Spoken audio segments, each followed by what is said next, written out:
adopt, I'm Destiny's child. Na look back in the mirror na siendi reverse.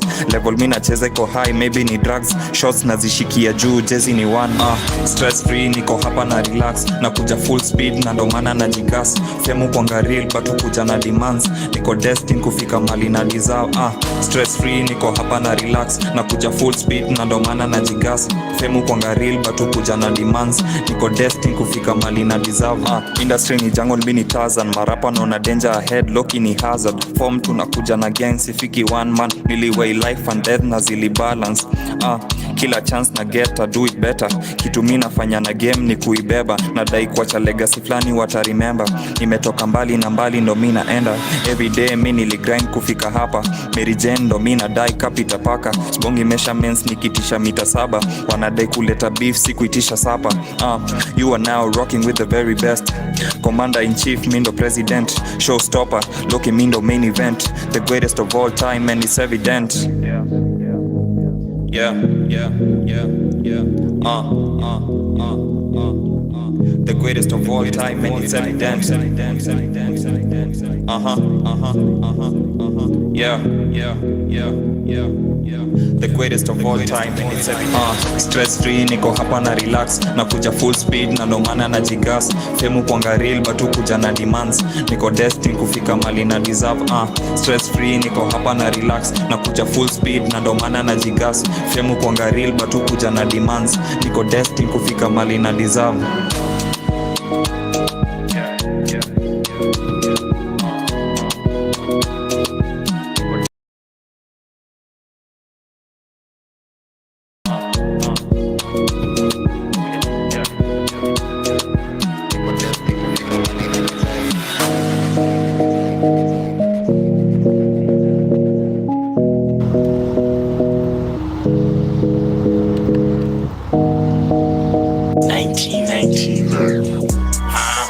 Unataka white gold, dress you up a bit. Taka moon rocks, get you juice for the licks. I will assume not in context of this. Sambaza love, but I'm gone and I quit. Bizzo said 5 tapes, 6 1 nut.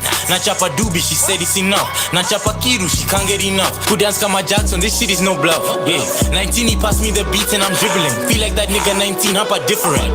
100% nothing past me. 100% to our bounty. Seductive, I can't let you close kama Ross. Kushika newspaper, is that me? My team is green and red. My dream is cheese and head. Yeah, my G2 may people are fed. Yeah, see only compete, leave them dead. Yeah, another one switched out. Talk at a uni but wasn't in uni. Precisely it I picked up. Manzi go crazy, could talk on the FaceTime. So it's another day bricked up. Kumbe ni chumvi. Sis Nico, maisha movie. Brother ni trap, no booby. Kuna problem, so me. Kuna beef, so me. You're upset, gang ni pest, so me. My God, kumbe ni chumvi. Sis Nico, maisha movie. Brother ni trap, no booby. Kuna problem, so me. Kuna beef, so me. You're upset, gang ni pest, so me. Yeah, fika and spend on my tunes. Ni watch it, I'm feeling a fool. Ni watch it, I'm feeling alive. I crush up a bean and put it in juice. This life would be more than a series of action. Shit is a movie. We taking this way too serious. Seriously, why? Cause of how we do this. Plug when he call, na jula who call. Kusema tu bro na kumiss. What's happening, ladies and gentlemen? This is the Tuchapiane show. I'm your host, I'm your girl, taking over from 9 till 7 p.m. It is 4:16 p.m. and I'm gonna be here till 7 p.m. Got 2 guests who are coming through.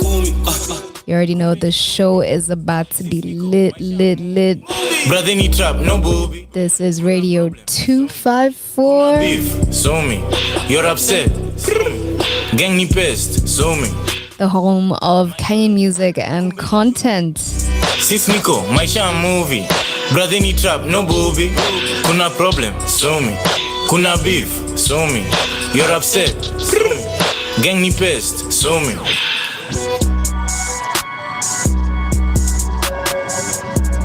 Yeah. Maisha movie, brother ni trap, no booby. Kuna problem, so me. Kuna beef, yeah, hey.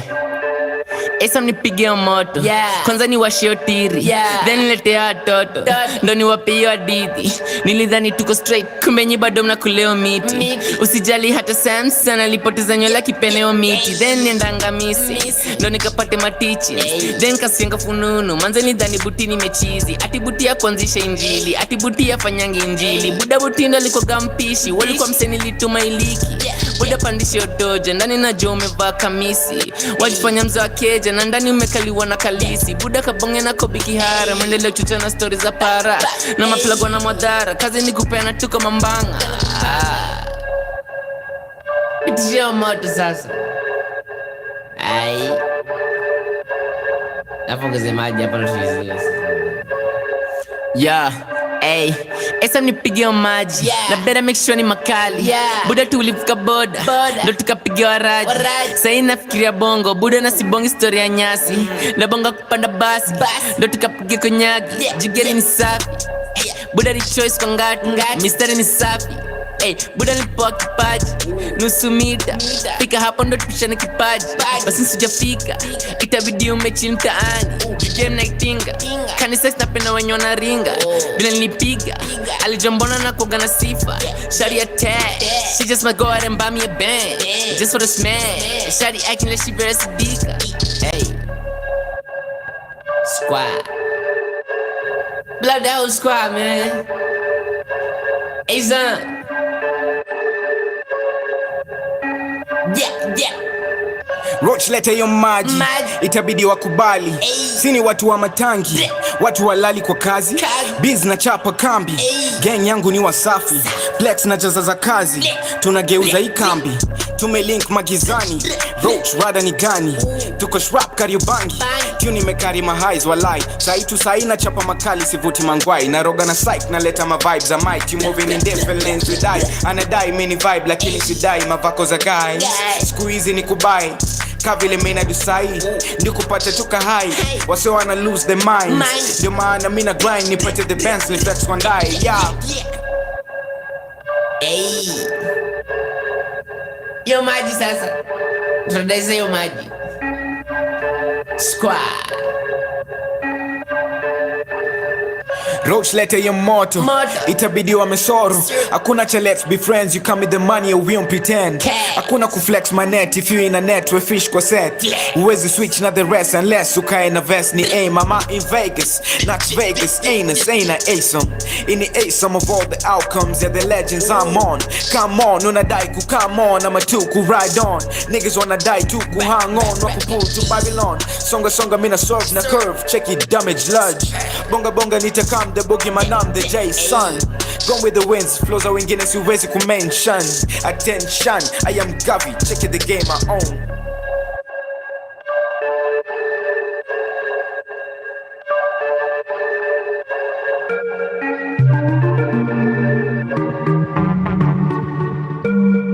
Now, if you are tuned into the Tuchapiane show, you already know I'm a finna give you guys nothing but enjoyment. So make sure you stay tuned. Enjoyment. Toa hizo forms za enjoyment. Derailment. Nilijipata tu dundaki enjoyment. Okay, time ni mbaya. Waroro now wako on fire. Tulbis kupigwa designer wana haya. Chupa chini one time vuta waya. Wapi mavo uliza phone. Hatuendi daro ile ya phone. Anatora kuna mzinga tatu home. Tuharakishe simu yake nenda off. Enjoyment of course.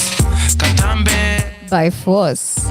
Nze venye zangu zimenishika. Na kupatu neza choma picha. But it's okay, it's alright.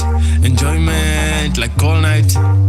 Manze shida badai. Sidai kuchachisha na dai kuwa aight. Cheese. Enjoyment. Toa hizo forms za enjoyment. Thursday, Saturday, Friday za enjoyment. Nikusaka tu from bila employment. Derailment. Nilijipata tu dundaki enjoyment. Toa hizo forms za enjoyment. Hey. Thursday, Saturday, Friday za enjoyment. We. Toa hizo forms za enjoyment. enjoyment. Nilijipata tu dundaki enjoyment. Lights on, tuko fiti. Zime nice, mideli ya shabiki. Anayepika nduru hadi asikiki. Konyagi mazei nafanya sikie fiti. Enjoyment, of course. Katambe, by force. Manze venye zangu zimenishika. Naogopa tunaweza kuchachisha. Enjoyment, enjoyment. Toa hizo forms za enjoyment. Enjoyment, enjoyment. Tozo sa different za enjoyment. Enjoyment, enjoyment. Nikusaka tu form bila employment. Derailment, derailment. Nilijipata tu dundaki enjoyment. We Toa hizo forms za enjoyment. We Tozo sa different za enjoyment. We Toa hizo forms za enjoyment. Hey Nilijipata tu dundaki enjoyment. Cheers.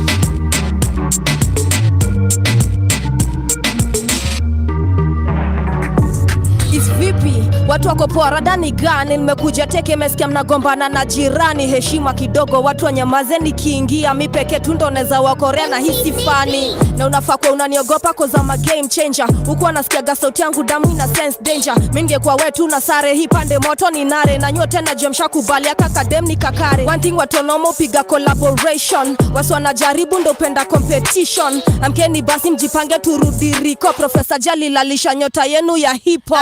Bichu wenu wanyamaze chali yangu hata wadinyi ya dem. Sini wagaza tunawaramba nyingi thani ni game. Mi nafanya the real shit, hisi kutafuta fame. Tanzania I'm the new queen, kini cheki mna band. Hata wawetu andani wanaogopa kuspit na mi. Kujeni kama tisanta wachangamkia one min. Maybe disan mevuka boda mnaniogopea nini. I am the baddest in Africa and OG is king. Na daika funga tuonesheni kwenu nani mkare. Ni kame somya mziki stingo moja mtunge sare. We kusikika Kenyan bahati tuseme tunia jare. Dompate moja mnoma kama mimi labda ni wa See what?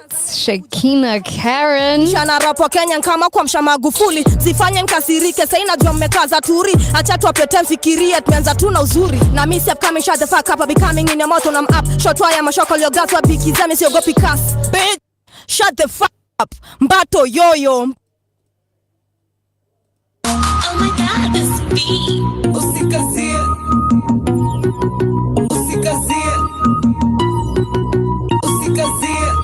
Mavo on the beat. Walking to the club, I told them caution. Hot like a fever, I'm out of space, it's like a Martian. All these hands up in the air, the party like an auction. Watiaji tuligeni, hum Jewy hini. Sherehe ni sheria usikazie. Usikazie. Kidai kudo the thing usingilie. Sherehe ni sheria usikazie. Nachunga boy wako usisinzie. Pull up crazy, nimekuja na the gear. Nimekuja na the beer. Nina udhiki madear, ni kelele. Venye nimechoma ni hatir. Mi uvunjanga sheria, niko maji siko clear. Usinicheze, wezi kunywa buzu jachangia doaso. Yani mia utoi doba siishi anunua veve. Got a couple niggas in the rear. They be rolling on that pilly, now they rolling with no care. Nimejam, bona ali kam kustiki gum. Nimekam na pork, mi haram na kam na ram. Gotta run, DJ play my song, mini gun. Pop off, took the top off, ringing bells, ki alarm. Sherehe ni sheria usikazie. Wakidai kudo the thing usingilie. Sherehe ni sheria usikazie. Nachunga boy wako usisinzie. The way she moving, you can tell that she a dancer. 10 out of 10, you can tell the shawty got the answers. Left the man shook, I'm like cancer. Has it, left the man moved. Wanna transfer the pesa. Weza, manze inaweza. 0700 Gina imeleta. Sound like a professor, sound like a finesse. Sound like it's supposed to, nigga, you sound like a jester. Ha ha ha. Eyes me dilate, gone off the drink. Manzi ana gyrate, gone off the gin. Nico waters like a pirate, gone with the wind on a tree like a primate. Sherehe ni sheria usikazie. Wakidai kudo the thing usingilie.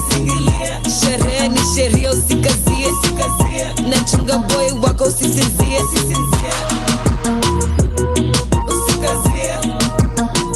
That is Groovy Joe, Sherehe Sheria, playing right here on the Tuchapiane show. You already know I'm your host.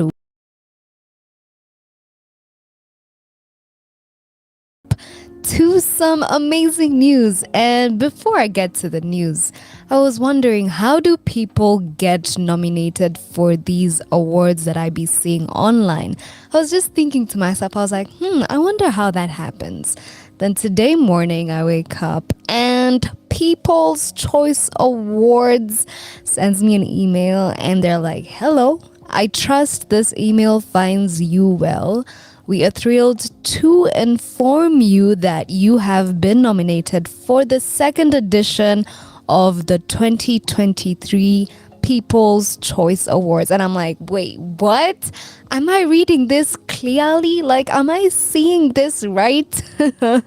In the esteemed category of Radio Host of the Year, man. Look at your girl. I was like, wait, this is a scam, because I've been scammed before. So I'm just always like, wait, is this real? So yeah, it is real, and I'm super excited because it is my first award. Yani, I've never been nominated for anything, and I'm just super excited. Like, I was just like, wait, no way. But yes way, it is gonna be happening. So I had to sign up through the link that they sent. So hey, once I know all the details on voting, then of course I'm gonna let you guys know. But I was super excited and super humble, super grateful. Like, I would have never thought that I would have been nominated for a radio host, like probably a model or anything other than radio. But hey, I guess I'm doing something right. I guess I am grinding, but hey, your girl is grinding. Your girl is out here doing what she can, doing the most sometimes and not doing the most sometimes. So it's super exciting to be able to be nominated for this. So yeah, that's just some news that I had to share with you guys, my listeners, my real ones, the OGs. Let's get back to the music. When we come back, we are gonna be talking about September. Yes, this month of September, there is something that we usually talk about, something that September is known for, and I want to be able to talk to you guys about it. So make sure you stay tuned. This is Radio 254, the home of Kenyan music and content. Wako ligi ndogo, so and so. Wako ligi ndogo, tuko ligi. Wako ligi ndogo, tuko ligi. Tuko ligi. Tuko ligi. Tuko ligi. Remix. Mtoto uzaliwa anaanza kucrawl, kutoka kucrawl leo tembea, shaka tembea leo kimbia, na hapa naamua kuwa mwanaume. Today tuna separate my boys from men. Yani tunataka kujua ni akina nani wapo kwa ligi, so wale wabaya ama yako ni kelele ya bubuzela. Yeah. Okay, I'm in the major league, so shout out to all of my G's. How could they leave me out of this remix when I'm stacking most of that cheese? I'm young and I'm getting paid. Competition just getting sprayed. I have them all in a body bag. Somebody please go get a spade, and I'm coming straight from the dirt. Take a look at me, now I'm swagged out. They said I wouldn't get nowhere, and just in 6 months I was branched out. Oh, I think they like me, and I ain't even been to the south. They're trying to rap like me, but ain't coming out of their mouth. And who has a problem ain't got time to sit and solve them. So shout out to all the fans who got my back. I apply them. Winning be the subject and losing ain't an option. And to make it this far, you gotta hustle, no option. Tuko ligi, wako ligi ndogo, so and so. Wako ligi ndogo, tuko ligi. Wako ligi ndogo, so tunaishi like there is no tomorrow. Tuko ligi, wako ligi ndogo, so and so. Wako ligi ndogo, tuko ligi.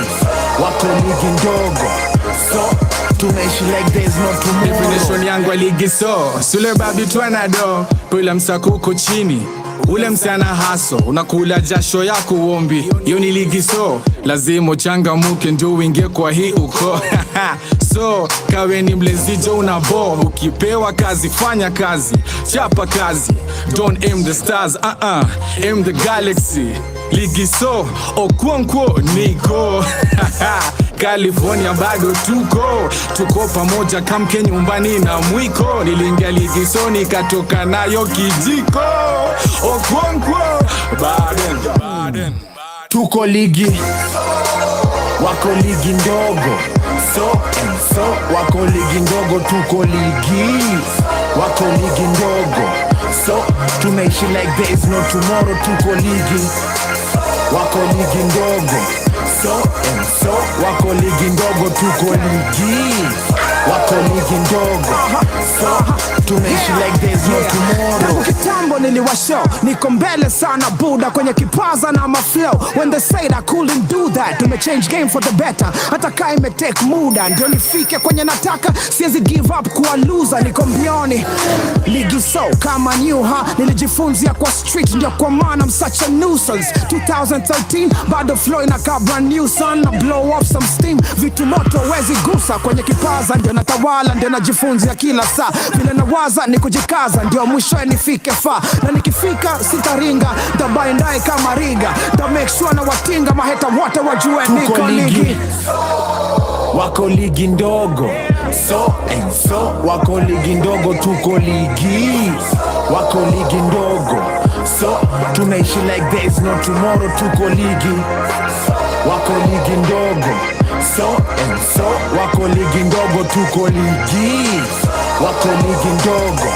So tunaishi like there is no tomorrow. It's mad tracks ligi so yani NFL yani Gor Mahia sofa paka KPL haunifiki bro. I keep it 100, niko sawa loko but napenda summer bunnies. Kila mwaka my tracks I'm back, tangu siku za Electric Ave, tangu ni madechuo stars nifundishe kuscratch. Ligi bro ni so, in fact niko ligi thao. Uliza kaka sungura sibongi kasi brown, na sigusi kasi clean, na sinusi kasi new. Man I'm looking at my team, boss I'm not looking at you. Mimi kitafuta cream, unabaki tu manyude mwako nafundisha things, anauliza baby can you. Tuko ligi, wako ligi ndogo. So wako ligi ndogo, tuko ligi, wako ligi ndogo. So tunaishi like there is no tomorrow, tuko ligi, wako ligi ndogo. So wako ligi ndogo, tuko ligi, wako ligi ndogo. So tunaishi like there is no tomorrow. Ligi bado ni so, na ukiniita so mi siwezi so, kani chini ya tao so, juu huyu boy ana flow zaidi ya Pinky Viki. Fatsoki mistari siwezi ingia Slim Possible, hadisia Swahili pia. Meet the new Odijo, hawezi nikopa sa zile so yangu haitoshi, na nikidai watakamatanga na pledge kubai coffin. Fala hao wako ligi ndogo, na mahasla wote wako ligi so, niko colorblind but na like them ana color coordinate. Awe mathematical shape, huo ndo anaweza peleka date. Ukisucceed sende kwa kichwa, ukifaili sende kwa roho juu. Wako ligi ndogo. So wako ligi ndogo, tuko ligi, wako ligi ndogo, tuko ligi, tuko ligi, tuko ligi, tuko ligi, tuko ligi, tuko ligi.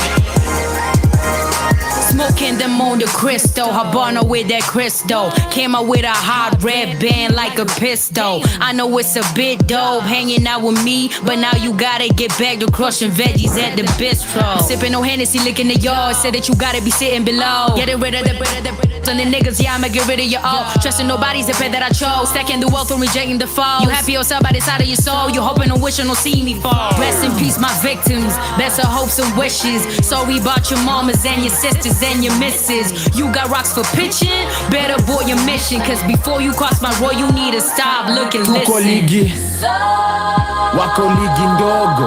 So wako ligi ndogo, tuko ligi, wako ligi ndogo. So tunaishi like there is no tomorrow, tuko ligi, wako ligi ndogo. So wako ligi ndogo, tuko ligi, wako ligi ndogo. so tunaishi like there's no tomorrow. Mindio Femi one, niko ligi so, wako ligi sosa. Femi one shiko, ake meso wa conquered. Hawa FMCs wanita wanakosa. Wengi smoky MCs, nami Femi ndio hot dog. Nimekuwa big league, sis niwe mdogo. Wao wapo tu nyuma ya fladi ligi ndogo. Kimekusho misi msupuni kiongo. Kutajuaje kiko nyuma chaniona tu kisogo. Show hawa maboy wananililia tulis, wananihemea kwa teli Kililian muli. So kama ni ligi so sija ingia juzi kama the day before jana nina wingi wa ujuzi. Tuko ligi, wako ligi ndogo, so and so wako ligi ndogo. Tuko ligi, wako ligi ndogo, so tunaishi like there is no tomorrow. Tuko ligi, wako ligi ndogo, so and so wako ligi ndogo. Tuko ligi, wako ligi ndogo, so tunaishi like there's no tomorrow. I used to be scared of the MIC, now I speed on it, I get scared of me. So when you see me holding it, just let me be. I'm a BRTCH, it my LIFE, so don't get mad at me, I'm just trying to be.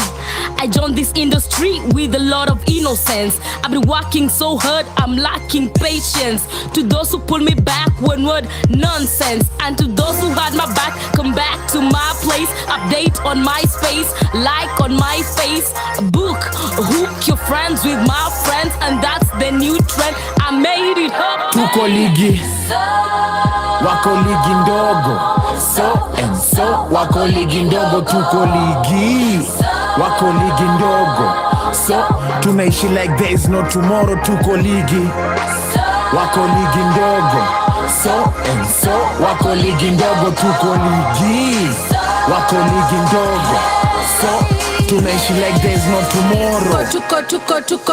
Tuko ligi so we keep it 100. Flyer than your average, yeah, you know we stay stunting. Kaka showed you how it's done, no long thing. Step up to the plate if you wanna say something. We're heading up straight to the top, rocking all the best shit, you know we don't stop. We represent the 254 like algebra trap. Stop, drop, girl, roll up and pop.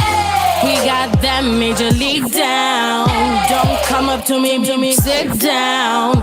Break my rules and you get a beat down. Tuko ligi, wako ligi ndogo, so and so wako ligi ndogo. Tuko ligi, wako ligi ndogo, so tunaishi like there is no tomorrow. Tuko ligi, wako ligi ndogo, so and so wako ligi ndogo. Tuko ligi, wako ligi ndogo, so tunaishi like there's no tomorrow. Introducing Wangeshi, kama hunipendi basi exit please. But they never really get it when I play that game. When I play that game like I am the one and ligi so and so better grab a seat cause about to be out.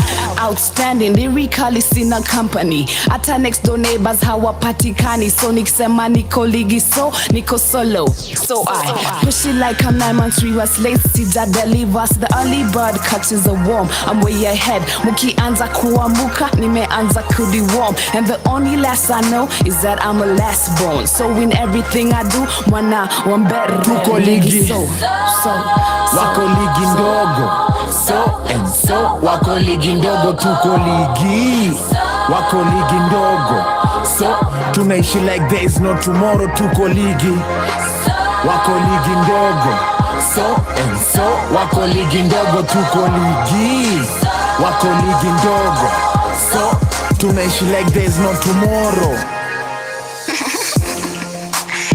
Kaka Empire is the lifestyle. Kulia kushoto, kabla ni cross, jiulize maswali most. Nini nenda kukosa, bufemini moto. Ya kote mbali jaribu taguza hali, mwili yako ficha mahali. Mini mama watoto, you are my sons and daughters. Vile nafaa kimziki nimewaza ghetto maisha ya msoto. Femi uno, pesa wezi changanya bidii na skill. Kitegla, dorupe, kismat ni extra. Shovle una feel pretender, sishtuke, ndo staff napenda. Shipment kwa flight chapo kia trofia frima. Hater ko tight nikitajwa na heshima. Breathe in, release, mapema jichunge tenda na pressure frequenting flights niko junk tafuta pesa treatment ni right nikipull up kwa sector decent na mic wana buya nkitema mistake kutry kuvuruga utahema 10 years ago nilikuwa juu ya double decker growth mekwa slow looking back na jicheka kwa njia ya mziki wangata mkiteseka industry queen wanangam nikibweka kulia kushoto na pita kati femini moto otea na mbali mama watoto nalia machali najua musoto nishtui na mali nafanya mziki nafanya kazi natamba mjini uskinko ndani dem toka mwiki badi wa mtani Nairobi City tangu zamani yeah watu si wajinga usijigasa kuna notice na flow tunamesea Sima gig, sima show, sima brand Jonas style unyamaze nikiongea wenzako wameketi over there una mapepo ibada na zikemea mafala menizowea ukosi kwa panganga na umbea na tukoni wasanii tukitokea last time perform bado nakomatikiwa slowly at the top chapa kazi utafikiwa nasikia ninge flop nilebe meshikilia na shindo nani amewa stop siata nyimgeshikiliwa tufanane inauma wakicheki tuna live on a dream skina bado itabidi get used to na kuna samahani achani speed vile na feel hiaga yangu itabaki mepekusu kulia kushoto na pita kati femini moto otea na mbali mama watoto nalia machali najua musoto nishtui na mali nafanya mziki nafanya kazi natamba mjini uskinko ndani dem toka mwiki badi wa mtani Nairobi City tangu zamani kulia kushoto kabla ni cross julize maswali most nini nenda kukosa sabu femini moto ya kote mbali jaribu utaguzwa hali mwili yako ficha mahali mini mama watoto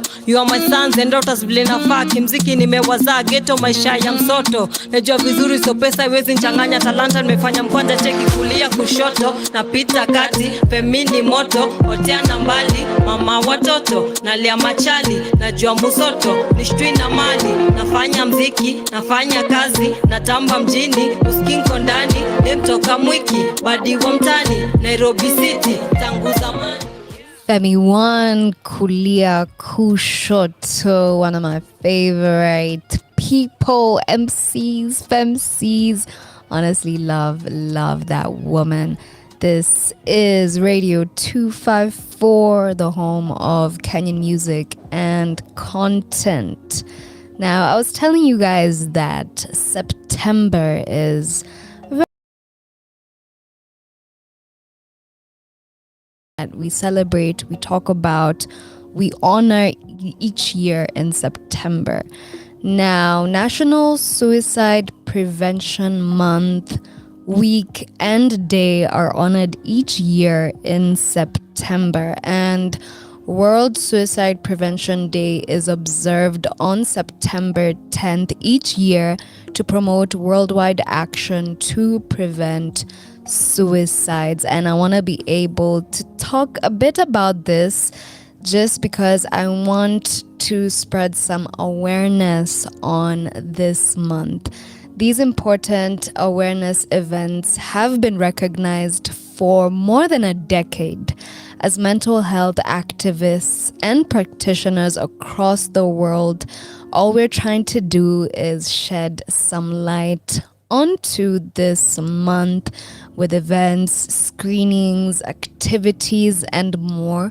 Suicide Prevention Week and month are catalysts for us to learn more, to seek help, to offer support, and open our hearts and minds to vulnerable conversations, which I feel are very, very important. And I want to talk a bit about a couple of things that you can be able to do during this month, but not only this month, but also other months that follow or that come. And when we talk about suicide, it is a deeply complex and personal issue, and it's important to remember that not everyone who has a mental health condition or experiences risk factors contemplates or plans suicide. Nevertheless, it is vital to know the warning signs that someone might be at immediate risk for a suicide attempt. And I want to be able to talk a bit about this and just be able to give you guys a bit of pointers that you can be able to help yourself, help somebody that you know. And there are a couple of suicide prevention guides for any additional information and resources. Now, in order to break through and have difficult, life-saving conversations, you know what we need to do? We need to know what language to use. And I want to give you guys a few helpful words to add to your vocabulary and help you dive just kidogo deeper into suicide prevention work. Now, I'm going to come to you guys with all this information after the music break. Make sure you stay tuned. This is Radio 254, the home of Kenyan music.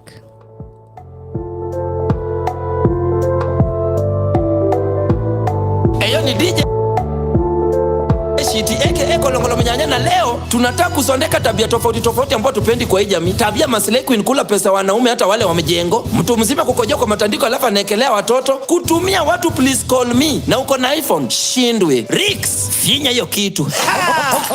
Sikishane na babu wewe. Tunasondeka. Yeah. Tunasondeka. Are you ready? Tunasondeka. Tunasondeka. Tuko tupa chokoni ba. Tunasondeka. Tunasondeka. Anaibo. Tunasondeka. Tunasondeka. Tunarekebisha. Are you ready? Are you ready? Nikuje. Hapana. Nikuje. Hapana. Tunasondeka teja kuna soke. Si tu charge kwanza nishalipa token. Charge smartphone sina pin dogo. Kuna mangoko na hapa mimi ndio jogo. Niko na idea, chungo utaingia. Si rahisi uliza hadi Nadia. Mapunyeto saka unadhiki. Na mangeus wako ni mashabiki. Ikikataa there is no regretting. Tuna switch back to factory setting. Na mimi ndio taa kwa hizi factory zenyu. Na wakakasta so mashoris wenyu. Wamenifuata mtaa, wanasoma menu. Wamenipata njana dishi chakula zenyu. Leo nitaisondeka na hapa ndio venue. Chapati kalia mimi nikicheza na ndengu. Onyesha hiyo mbegu. Misi kitabu, siezi someka. Sipigi kavu, siezi chomeka. But bado naisondeka mpaka che. Naipiga na naipiga mpaka ilie kama fe. Pack up the place kama mende kwa giza. Bless all of y'all liko na mkono miujiza. Nice pretty face with the bummy ya fika. Leo nkwisondeka kama mpira la liga. Nasafisha mitambo, tukizipeleka worldwide. Anaiboy fanya mambo. Yeah, we pray for your long life. Fix it tonight, boy. Wasanii mpaka lini kukaliwa chini? Our whole lives on no. Roundi hii tumekam kuwakomesha. Roundi this tumekam kuwasomesha. Tunasondeka. Tunasondeka, domo mpaka lini? Usibishane na nyanya yao. Tunaboesha, tukisondeka. Tunasondeka. Tunasondeka, tunasafisha mitambo. Tunasondeka. Tunasondeka, nai mpaka ngambo. Tunasondeka. Tunasondeka. Sawa President Kingston. Tunasondeka. Tunasondeka, tunarekebisha. Alejandro Fisi Alejandro Fisi Pima miti utajua ni amuluoja. Shot na kupea moja kaya Drogba. Kinyamanyama itabidi umengoja. Kuna line hujapiga hata oda. Uliota na kitu inakaka nyoka. Haina macho lakini inakuona. Inapenda kuingia na kutoka. Inapenda joto saa ya mboka. Kevo wanadai ananidai na hana ndai etelipe Uber. Tunasondeka. Kwa DM wanakazana ni send nudes, one boobs na madudha. Behind the scenes nimecarry a lot. Napiga matot kwenye parking lot. Mbele na wapita na force. Digi nyuma niwe chumvi kama bibi ya lot. Sikuli do ni kusave ni waishamba na manga. Kwa boda ndani ya dice najua luku ni bamba. Kwa rapo ni pekredo vile nimewabamba. Nikemi uno and you know vile na wafanyanga. Tumependa sana mikiki na mambo ya dunia. Mambo ya kujaza maji ndani ya gunia. tuliyavulia lazima kuyaogea. Ujana ni moshi ndo maana unavutia. Raha jipe mwenyewe juu hakuna wa kulinganishwa nawe. Ukitingisha kiperiti chunga tu kulipua paruti. Mama nia ni ile ile, asilimia vile vile. Ujana wa mbona uje tule leo, watapiga vigelegele na kesho wakusulubishe. Lazima tuwarekebishe ndo maana tunasondeka. Ikileta shida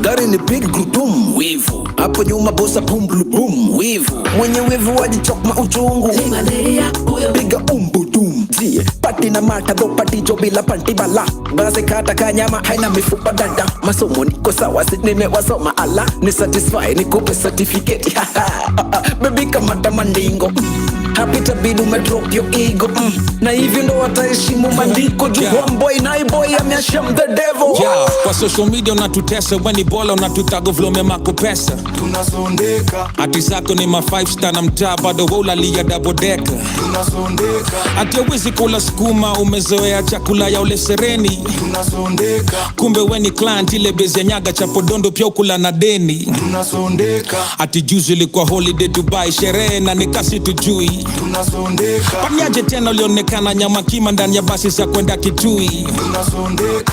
Ati umeshika gari mbichi kazi ile si ucheki kwa movie man tunasondeka. Yoni vako si wewe ubebwa na Mwangi tunajua uko ndudhiga tunasondeka. Ati we na Uhuru mko relate so unataka tukusikize fiti tunasondeka. Dasa la ladha msana kujua ni yomwami ama DJ Shiti tunasondeka. MCSK juzi wamentumia $2 so 5 tunasondeka. So napanga kwa vuruga hizo peanuts hatutaki joero kamano tunasondeka. Night boy to the world no mpasho middle finger to the paparazzi tunasondeka. kujifanya hautujui sinifala vijanamu wache miadarati tunasondeka. I can't complain. You have taken my pain. You have taken my shame. Amen, amen. I can't complain. You have taken my pain. You have taken my shame. Amen, amen. Kwenye A, B na C ningekuwa namba D. Umenipa nafasi naogopa. Kwenye 1, 2, 3 ningekuwa namba 6 ila yale umetenda naogopa.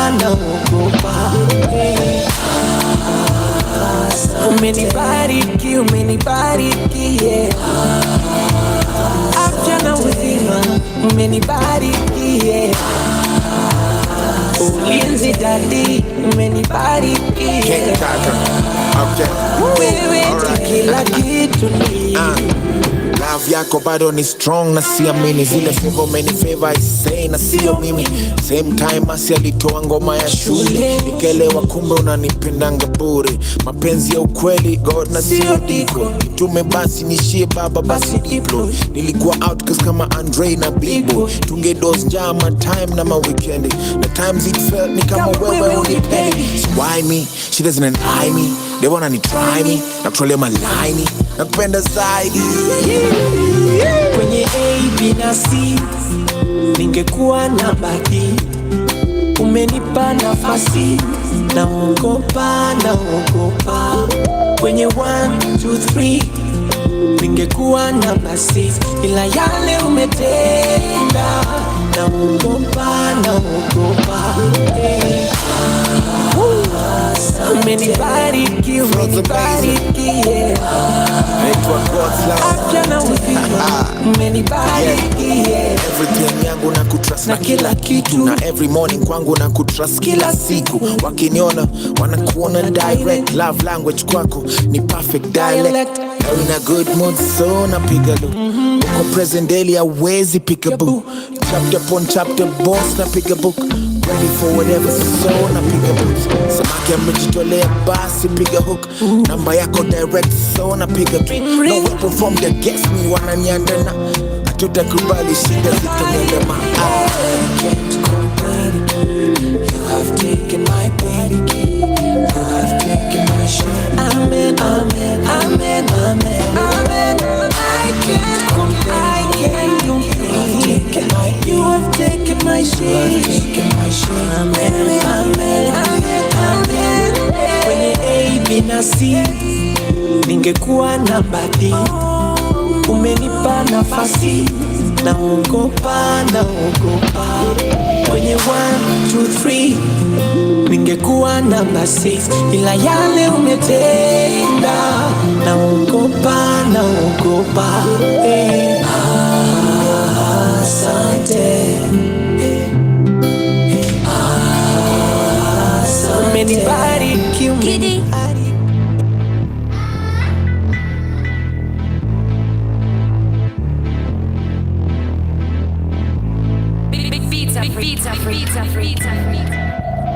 Kila wiki ni sherehe, vuta wida na starehe. Kila siku ni sherehe, vuta wida mpaka je. Wananiroga, naitisha chupa, hakuna soda. Wananiroga, najaza meza mpaka pesa inagoma. Wananiroga, naitisha chupa, hakuna soda. Wananiroga, najaza meza mpaka pesa inagoma. Ai wewe, nimelewa na nyumba sijalipa. Nimekula fea na tuvinyangarika. Nimelewa na deni sijalipa. Fuko imelemewa na bado nafuliza. Ai hela hela hela hela hela hela hela wewe. Ai wena wena wena wena wena wena wena wewe. Ai hela hela hela hela hela hela hela wewe. Ai wena wena wena wena wena wena wena wewe. Niulize nitakupa unachotaka. Nifundishe nionyeshe unavyotaka. Basi niulize nikupe unachotaka. Nitulize nionyeshe unavyotaka. Katika zunguka, katika nacho, katika zunguka, katika nacho, katika zunguka, katika nacho, katika zunguka, katika nacho. Nimelewa na nyumba sijalipa. Nimekula fea na tuvinyangarika. Nimelewa na deni sijalipa. Fuko imelemewa na bado nafuliza. Ai hela hela hela hela hela hela hela wewe. Ai wena wena wena wena wena wena wena wewe. Ai hela hela hela hela hela hela hela wewe. Ai wena wena wena wena wena wena wena wewe. Nimelewa na nyumba sijalipa. Nimekula fea na tuvinyangarika. Nimelewa na deni sijalipa. Fuko imelemewa na bado nafuliza. Ai hela hela hela hela hela hela hela wewe. Ai wena wena wena wena wena wena wena wewe. Ai hela hela hela hela hela hela hela wewe. Ai wena wena wena wena wena wena wena wewe.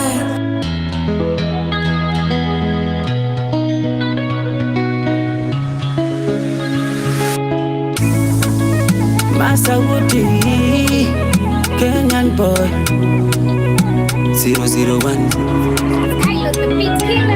I don't feel like I'm in love again. Same shit over and over again. Haya mapenzi mi amenichosha. Kupenda tena mimi kujichocha. Pass me the weed, I wanna get high. Stress free, I wanna feel high. Na hisi penzi mi limenitocha. Kupenda tena mimi nasema tosha. What I'm feeling now, everybody knows. This is Radio 254. I'm your host with the most, Sonia Pinto. And I just want to be able to talk about this Suicide Awareness Month, the week and the day. And I was telling you guys that we do need to be able to talk about this month And we do need to learn about effective ways to reduce suicide. And I know it is a very touchy topic, but I feel like when we do have these conversations, then it does make it easier to be able to know how to go about them. So I'm gonna tell you guys that you need to learn how to ask hard questions. While most of us assume that asking a loved one about suicide can increase suicidal tendencies, several studies have found that questions about suicide do not increase potential suicide. In fact, doing so could actually save a life. So we definitely need to be able to ask our loved ones, hey, how are you doing? And not just wait for them to say, I'm okay, and then move on. Go deep. Just find out, hey, are you really doing okay? How is your mental health? How is life taking you? Because we do need to be able to have these deep conversations, not shallow conversations where we can move on and then talk about the next best thing. No. Learn how to help someone struggling, not only with suicide, but just struggling. You never know what that conversation could spark. If someone shares their suicidal thoughts with you, you may feel a lot of pressure to respond correctly. But first and foremost, I want you to remember the fact that they shared this with you is a positive thing, and you now have the opportunity to help. You definitely need to be able to talk to them. Make sure that you understand where they are coming from, understand what is really, really helping them, and just talk to them, ease them off. And if you feel like you cannot professionally handle this, then find a way to be able to do this and refer somebody who can actually be able to help them. And I know sometimes you're just put in a position where you don't know what to be able to say, but trust you me, that first step is the most important step that you can actually be able to just capture what they are thinking, how you can be able to help. And let me tell you guys, all you gotta do is just be there. Support this person emotionally. Just get to talk, understand where they are coming from, and then you can refer them to a professional. I know sometimes when these deep conversations come about, a lot of people do not know what to do or what to say. So just make sure that you are just giving them some room for them to talk. Just listen, because you never know what to say. So what I will say is listen to them, wait for them to tell you what is happening, and then guide them along that conversation. How or what to do to take support action in your community. There are a few ways you might encourage your community and other people in your life to take action for this Prevention Suicide Month. And there are a couple of things that you can be able to do. Organize a local event. Yes, many special events take place during September around the world for suicide, remembrance, and prevention. You might band together with a local organization or your workplace. For example, you can start your own event, which you can then register to spread the word. And the things I can think of is you can do a race or march, you can do a cycling event, You can do a triathlon. You can have a family-friendly fair or local market. Or you can even just have a community speech or awareness conference. It doesn't have to be big. It can be very intimate and small. Something else that you can be able to do is join an official event that is actually happening. If you're not interested or able to start your own event, you may choose to participate in an official event. And trust you me, it will really help because you will get to network with different people. You will get to understand what this Suicidal Prevention Month people do, what they talk about, and how you can be able to help. This is something that I said before, but please check in on your loved ones. Another way to make a positive impact on your community or just with the people around you is to check in on your friends and family about how they are doing, letting them know that you're there for them. And trust you me, this can make a significant difference if they're facing mental health challenges, and you can also help connect them to any resources that they may need, okay? You could also wear the colors. And this is something that I recently found out. The National Suicide Prevention Month colors are orange and yellow together on one ribbon. These colors represent the colors of the flame of a candle in an effort to signify both remembrance of those lost to suicide as well as the light of hope for those that communities can work together to safeguard. During September, you might consider wearing yellow and orange clothing or accessories to represent your support. If someone asks you about your color choices, you can tell them about suicide prevention efforts, suicide warning signs, and how they can be able to participate as well. Something that I will also advocate for is support a suicide prevention nonprofit. There are nonprofits and community organizations out there working to expand mental health resources, promote suicide awareness, and save lives. So please make sure that you be a part of these things that are happening around us, and I will definitely let you know what is going to be happening before the 10th of September, which is the day, in case there are a couple of activities happening so that I can put you on and we can be able to help spread some awareness, talk about it as well, and just be able to make sure that we are doing our part. The takeaway here is that National Suicide Prevention Week is primarily about raising awareness about suicide statistics and available resources that can help those who are experiencing mental health challenges. There are many ways to get involved in your community to support these efforts, and I just want to make sure that you know we are here. Sonia Pinto is here. Radio 254 is here. For anybody out there listening, our Twitter handle is at Radio 254 Online. You can just DM us. Let us know how you're doing. I'm also asking you guys how you are doing. Let me know. Our Twitter handle is at Radio 254 Online.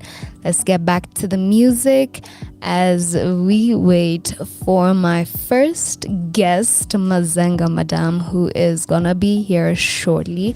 So I'm gonna play her music as we wait for her. This is Radio 254, the home of Kenyan music and content.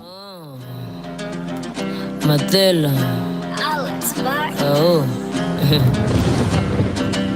nani amefika mazenga madam matika jita nani mazenga madam ai huyo ni nani mazenga madam nite mazenga madam ati nani amefika mazenga madam matika jita nani mazenga madam ai huyo ni nani mazenga madam nite mazenga madam cheki mazumiwa gafia tu ni obvious kwangu got no one to compare to amarasta mami ni tamu asali nasikia na washika human shashamani I got a feeling mini greatest cheki wote ni mapower of tamitia wana content ukitaka run a punch test give them blows jab uppercut na hook man ukitaka na kudisi ni hood even ukitaka mina mkiss without interest mazenga this time I demand respect new plug in the street na najua kufinesse on the beat the bitch with the flow on your feature to be mazu that female to biggie miss tishiki miss jifichi Mike Mosheki siwa fichi for the throne I want it I get it mazenga matela mazumazu mazenga matela mazumazu nani amefika mazenga madam matika jita nani mazenga madam ai huyo ni nani mazenga madam nite mazenga madam ati nani amefika mazenga madam matika jita nani mazenga madam ai huyo ni nani mazenga madam nite mazenga madam High eminence ipo preacher na leta tablet mewachango wamebaki wamezuba katumika pengo nye dress play nafa shekula bare kwa tafuna ulimi ukiuliza garada unadisiwa ya pili yo nakumbusha usibonge mbele magwiji na ukileta drama na kuonesha vitimbi kwa tufiki hii ni mtaa ya machizi 17B huku kumeja mapinchi na virusi na si step mtaa kweni ruki kuna magwiji takutichi awo nani amefika mazenga madam matika jita nani mazenga madam ai huyo ni nani mazenga madam nite mazenga madam ati nani amefika mazenga madam matika jita nani mazenga madam ai huyo ni nani mazenga madam nite mazenga madam kona jua what you stand for wewe ni mazenga yeah kibandaski after vela lazima kwa mazenga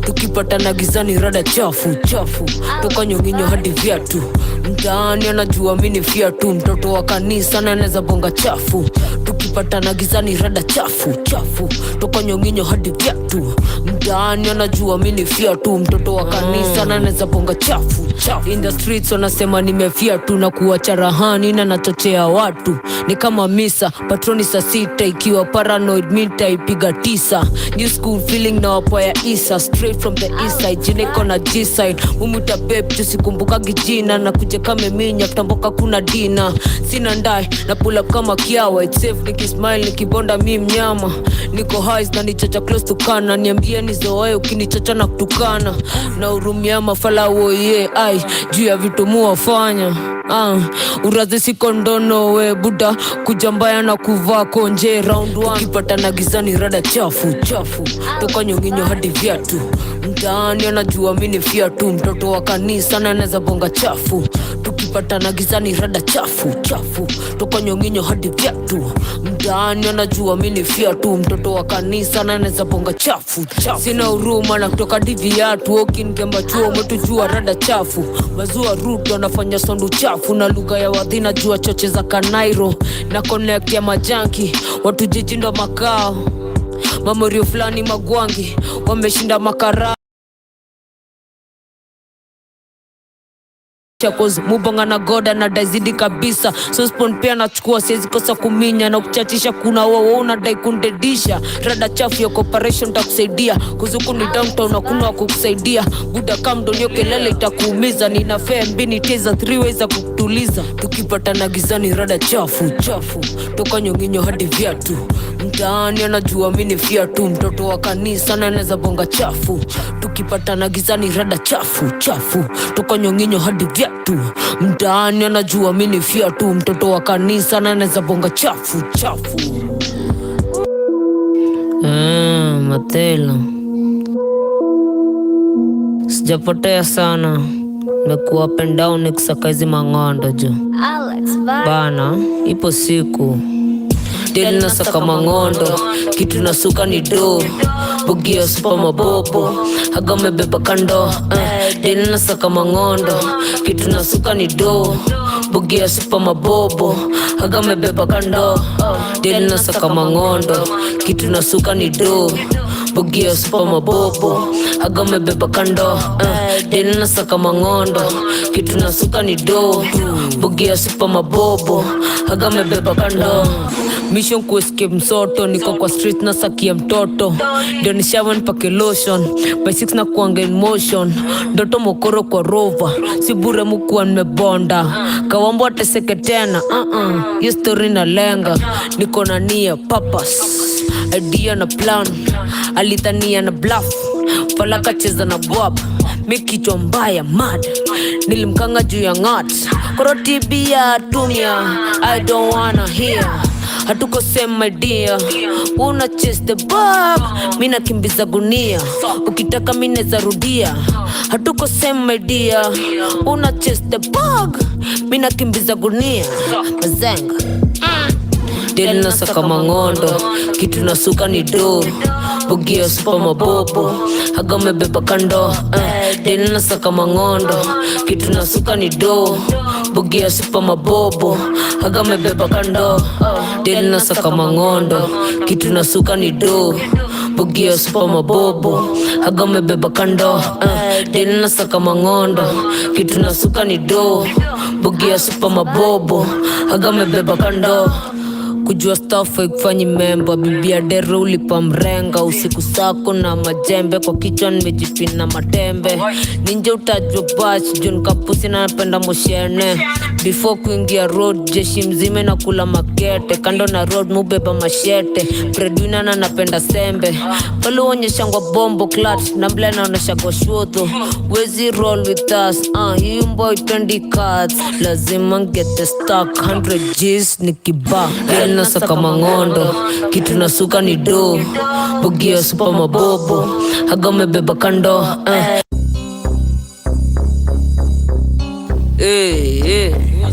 Mazanga. Huwa mai ni mazanga, wako wezi ngamya kizenga, unsoro rastana nkingi ya mrenga, ushtuka hu ni mazenga.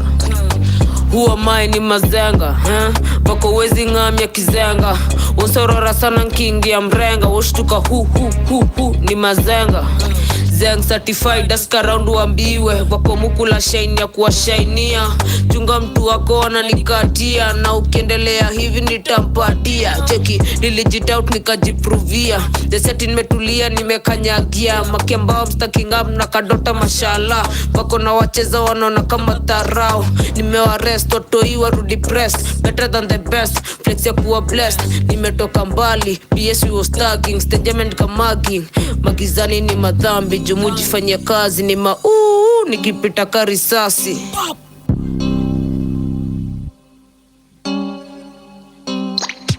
Huwa mai ni mazenga, wako wezi ngamya kizenga, unsorora sana nkingi ya mrenga, ushtuka hu ni mazenga. Huwa mai ni mazenga, wako wezi ngamya kizenga, unsorora sana nkingi ya mrenga, ushtuka hu ni mazenga. Cute stylish ukipia na description, ongo kulwa batting akileta vitisho, kabari yang tarogera nikipass, wachache sana watanga mivas, mini rui kumatene, bad example chuo, vitu muandika ni vitu nimepitia sonko sure, come to zirushe spendi mdomo narushia, alafu be relax, ukitik mi na tag, make it drop nita catch, drop top na spray, alafu napiga next time, mipigi wateja mionekana roundabout, na cause na run it down, na lirana mouth, lazima streets hit up, nja central wanawika, na chachisha na nukisha unanikopi unapanguza, na simis nikisuka na ikula. Huwa mai ni mazenga, wako wezi ngamya kizenga, usorora sana nkingi ya mrenga, ushtuka hu ni mazenga. Hello. Hey, hello, I got Mazenga Madam in the building. Mazu. How you doing? Kufiti. Kufiti? Yeah, na uko aje? Mimi niko poa, niko freshi. I am super excited to have you on my show. Tuchapiane, nataka Tuchapiane. And why I actually wanted to interview you is because A, you're an artist, we ni msanii. B, you have a show right here. Yeah. C, hakuna wase wanakujua sana. So I wanted people to be able to know you.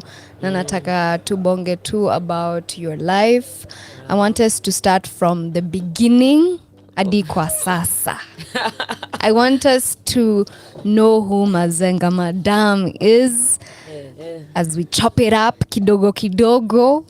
Sasa nataka kukuuliza juu najua kuna Bazenga alafu kuna Mazenga. I want to know what your names are kwa ID. Pon me ID. Pon your ID. In case mtu anafikiria kuniandikia check. By the way, atumeka kiru hivi. Brenda Murugi Wamboi. Brenda Murugi Wamboi. Yeah. Na nataka kujua hiyo jina Mazenga ilikuja lini? Okay, unajua mimi sinaona niko I'm tomboyish. Yeah. So, manze ile kutaka kujiexpress alafu ile time ya Bazenga Daddy was like how can I say hata mimi ni mzito bila kusound like nataka kwa chali. Unataka kujisema mimi ni bazu lakini wewe sema wewe ni bazu. Juu watu watakupiga kamba kapo nakwambia kwa jua kama umesimama basi. So it's like it really bugged me because saa zingine manze niko like you know what? Mazenga is the thing now. Yeah, mazu. Na hiyo mazu ilitoka wapi? I actually really like it. Sama ni Mazenga, Madela, mazu. Na Mazenga, Madela, na bazu. I love it. Mazu. I love it. So mimi ningependa kujua ulienda wapi shule? Tuanze primary, high school, tujue kama ulifika kole ama uni. Hebu tushow. Na ulikuwa ukigrow up ulikuwa mtoto aje? Ulikuwa mchokozi ama? Mbaya. Mimi nakanga kwa mtoto mpole kwa mimi was such a bad child. Really? Wow. Looking back, mimi nilikuwa mbaya. Ulikuwa mbaya? Hebu tuambie, so primo ulienda wapi? Primo nilianzia shule, as far as I can remember, nilianzia shule Majei, place ilikuwa inaitwa aje. Hiyo jina imepotea. Nikaenda sa class 1 yenyewe naweza kumbuka vizuri, class 1 St. Jacinta, Epigadi class 4. Yeah. Class 5 nikaenda Green Cottage kwa West because we moved. Okay. Then I think hapo ndo nikaanza kwa Mtundu nikaenda boarding class 6, 7, 8. Hadi 8. Yeah. Boarding ilikuwa aje? It was hell, man. For real? Hebu tuambie. Nilipelekwa shule ya masista ya Wakadho. Hata mimi nilikuwa hiyo shule ya Makadho. Kama sasa inatushana hivi na hii ni baby fat. Unafanda nilikuwa kadogo yani. Mimi sijazoea kufua, nimeenda huko kufua for the first time. Nilikuwa navaa dress hadi collar inakuwa black. Because man, na hiyo mimi sijui kufua because najua mimi naishi na Mukuru. So sikujua kufua, sikujua shit yani. It really awakened me. Alafu na vile bado nilikuwa mtundu yani, alafu nilikuwa mgeto bado. Alafu nimeenda huko napata watu wanaona ni kama mimi ni strange yani.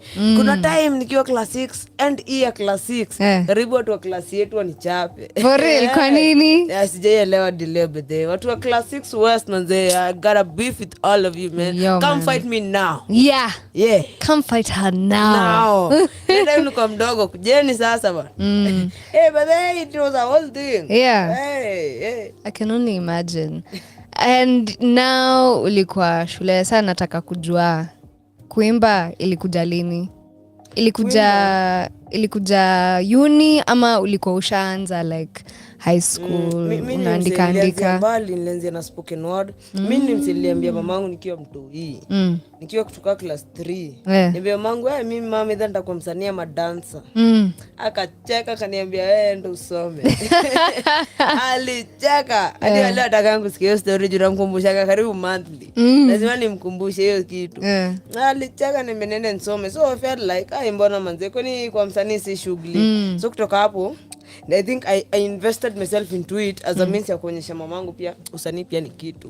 Ni kitu. And hivyo tu ndo nilianza na spoken word. Pia usanii imeni get into trouble. Mbaya. We'll get into that. Hebu tuambie sasa spoken word ulianza aje? Nilisikia mahali. Nilisikia msee akipiga spoken word mahali. Spoken word kanibamba. Niko like, bwana, hata mimi naweza fanya. Kwa kwanza nifanye yangu, nifanya yake. Nikramio yake kwanza ndio ni get the idea of belief inafaa ku flow. Nikramio yake kwanza, nikakram vizuri, ikadai. Nice. Nikaona okay. Sasa nikiambia watu najua watu wajui hata mwenye nilikopi, hata yajui na mkopi. Ngoma imetoka ya gospel so watu wengi hawajui. So nikiwapigia nadhani ni yangu na dai, hiyo ni mbaya.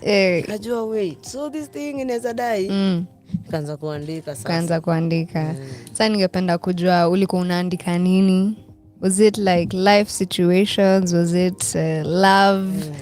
Ulikuwa unaandika nini? Sasa fun fact. The first time niliandika spoken word ilikuwa ya kitu ka gospel. Hata kakuwa karefu. Kadogo. But sasa the first time I wrote seriously ilikuwa form 1. Niliandika page katatu hivi za 4. Ilikuwa tu my imagination of a female body. Na niko high school. And then they pinned it on the ugliest chick on the block. Like, you know what? You're dating this one. I was like, man, come on. Hey, mamangu manze, she didn't let that one slide. Sasa ningependa shout out to your mom. I want to talk a bit about your mom. Mother wako alikuwa strict. Mbaya. But to date. Till to date. Kwanza naona beba funguo. Mamangu anakuanga mngori. To date mamangu kwa strict yani. Unajua bado mu live na mtama by the way. So leo after this niko studio session. Anajua. Kwanza leo ameniambia bebe funguo. Okay, usinipigie. Don't call me. Uko na siblings? No. No, you're the only child. I have close cousins that have become more like a brother. Sasa ningependa kujua, how is it being an only child? Traumatizing. Wangasi ni ngumu sana. Unajua kama mimi mkoro wangu wako na time. Na ni wewe tu. Yani kama mimi ajankia mjuni nilikuwa naipanga home. Sana. Yani ulikuwa tu na hepa. Mbaya. For real? Na ulikuwa unaenda wapi? Kupiga sherehe? Ulianza kupiga sherehe ukiwa how old? As far as I can remember, ile proper. Vile ndio kwa boarding. So tukipata na holiday bado nilikuwa tunapiga kasherehe. Lakini sasa ile proper tu hivi vile maliza class 8. Lipiga ingine akata na shock. For real? Acha nikuulize, hiyo club yako ulienda kwanza ilikuwa gani? Club yangu ya FAO. Ilikuwa ngana huko hivi area na huko Mweki. Ilikuwa inaitangwaje? Ilikuwa ngingine ya reggae. Na ukaingia? Sasa place niliendanga club vizuri. Unajua hii yenye nakwambia ni ile ya mtaa yenye mnashikana unajua huko chini Mweki. Huko kulikuwa tunauza mamuratina. Changlini. Ni sasa nakwambia nilikuwa napona mkoro wangu do. Enda nazo base. Tunapiga sherehe hizo siku zenye niko nazo. Tangu zikiisha tunakula za neighbor. Kakinuhua sana. Inabidi mmeenda kujaribu kuwaibia. Ilikuwa whole struggle. Na mimi saa zingine mujiuliza manze why? Mbona tu manze? Nilikuwa nafanya nini? Adolescence manze, hii life nafaa kuja na menu. Elewe, naka guide hivi. Manze mnaambiwa wapi hivi? Relax kidogo. Yes. So umeanza kuandika, inakunice, unasema by the way spoken word. Alafu inakuwa aware kusema zile vitu siwezi sema out loud. Unajua muziki ni kitu unaweza kuina mean something to you lakini kwa kuuza unasema hata ili rhyme tu. So So ilikuwa aware kusema kitu bila kuogopa mtu atasema nini about it. Juu hata akisikiza hata kwa anasikiza musically hata kuwa anasikiza in the way of ati message juu simbi reggae. Daka spoken word is about punchlines. Kuna vile tu mtu anasikizanga in a way ya kujamuse tu. Unacheki? So pia hii ni kama nika therapy yangu yani muziki. Ikasi muziki mingi kwa nimechizi. Ilikuwa outlet yako. Mbaya. Me to date. Till today. Nikisikia tu nimeovercome hivi na my emotions. Unaandika. Hey, I love it. Ulienda kule ama uni? Au kuenda? Form 2. So form 2 ulikuwa drop out ama ulisema hii shule siwezi? Nilienda shule ine between form 1 na form 2. Shule ine. Niko form 1 hadi form 2 miaka kaa 4. Watu wenye namaliza na wako form 4. Mimi niko form 2. I was like damn man. That is the fourth school. Ukasema hepa home tena. Ulihepa home? So ukahepa home 1 year. For real? 1 year. That's a long time. Hebu tuambie Brenda, ulikuwa unafanya nini 1 year? So umehepa. Story for another day. Okay, so umehepa home 1 year ukasema tricky ukarudi home, si ndio? Na before hata hiyo before nihepe 1 year mimi kuhepa home tulikuwa naipanga kama mwezi 2. Naenda. Unaenda. Na kuja zingine miezi 3. Unafanya shughuli zako. Nikienda shule maybe nipewe SAS ama nipewe G sitarudi shule tena. Umesema does it. Najua siwezi kamtaa na hepa naenda tu ka form. Unajua mimi ni msemo watu tu. Mamangu ni msemo. Mama hiyo time alikuwa anafanya business ya earrings alikuwa jewel. So sometimes akirudi home alikuwa na coming na cash ile hiyo siku. So nilikuwa nampimia. Unampimia mama leo umetengeneza do ngapi? Mamangu anadhani ni ile out of a clean hand. Sasa mimi najua Friday ndo uza sana. So unajua hiyo Friday akiingia hivi mom hata amentuma kuna dengine saa dengine I was lini. Siwezi kumbuka nini but naweza kwambia vile nilihepa home na pajamas. Na pajamas zile za kumatch. Mamangu nilienda kwa kibeti yake nikapata kuna kama 7 Gs na some few hundreds. Nikachukua nikapanda nduthi kutoka wakaenda tulikuwa tunaishi bado seasons. Kaenda kamwambia neki uko Roisa. Unajua mamangu by the time unajua kina nduthi Roisa by the time hata mkoro na react. Utakusha disappear. Na hiyo time sikuwa na tenje. Nilienda kwanza nikabai. Nilikuwa na katululu. Ulikuwa na katululu. Nikatupa hiyo line. Kana kabai kaya tena. Sawa. You're smart. Hadi ulitupa line. Ndio sikol sana. Nikaenda pale Ngara nikabai trao, tisho, viatu, luku. Alikuwa ameng'ara Kapitia pale kinyozi. My form of rebellion pia ilikuwa na kunywa huku side. But also si hata ni rebellion mwana muka fiti in my own opinion muka fiti kana wangona ka fiti by the way. Hata sasa hivi nimeka hivi ndio kwanza mtu wangu anione na kichwa mzima akuje kama pia something that girls do. But that then she wants that because aliona na mimi hapana. Nataka pia kumpia na graffiti naweza acha tu ime tu. Mazenga. Shori enyewe wewe ulikuwa tu mtoto mtukutu yani. Baya nakwambia by the time nilikuwa class ka 7 hivi. Nilikuwa navuta fegi. What? Aje sasa. Na ilikuwa ni mama alikuwa anavuta? Mamangu yote mata alikuwa ameokoka. Wow. Ni area tu. Unajua pia saa zingine si hata mzazi. Hata si wewe. Pia mimi ilikuwa I think pia ilikuwa njia yangu ya escape. So ulikuwa una escape a lot. And I can imagine hata venye umesema hiyo environment it wasn't good. Nilikuwa huko getojo. Lakini si ati mimi sisi naona sisi tulikuwa wale wa kogeto lakini si ndio mabombe huko geto. Lakini bado unachekia environment ni ile. In as much as you're living better and you're lacking nothing, you can end up private school mimi. hiyo time tulikuwa tunaenda swimming, imagine hiyo enzi na bado tunaenda swimo.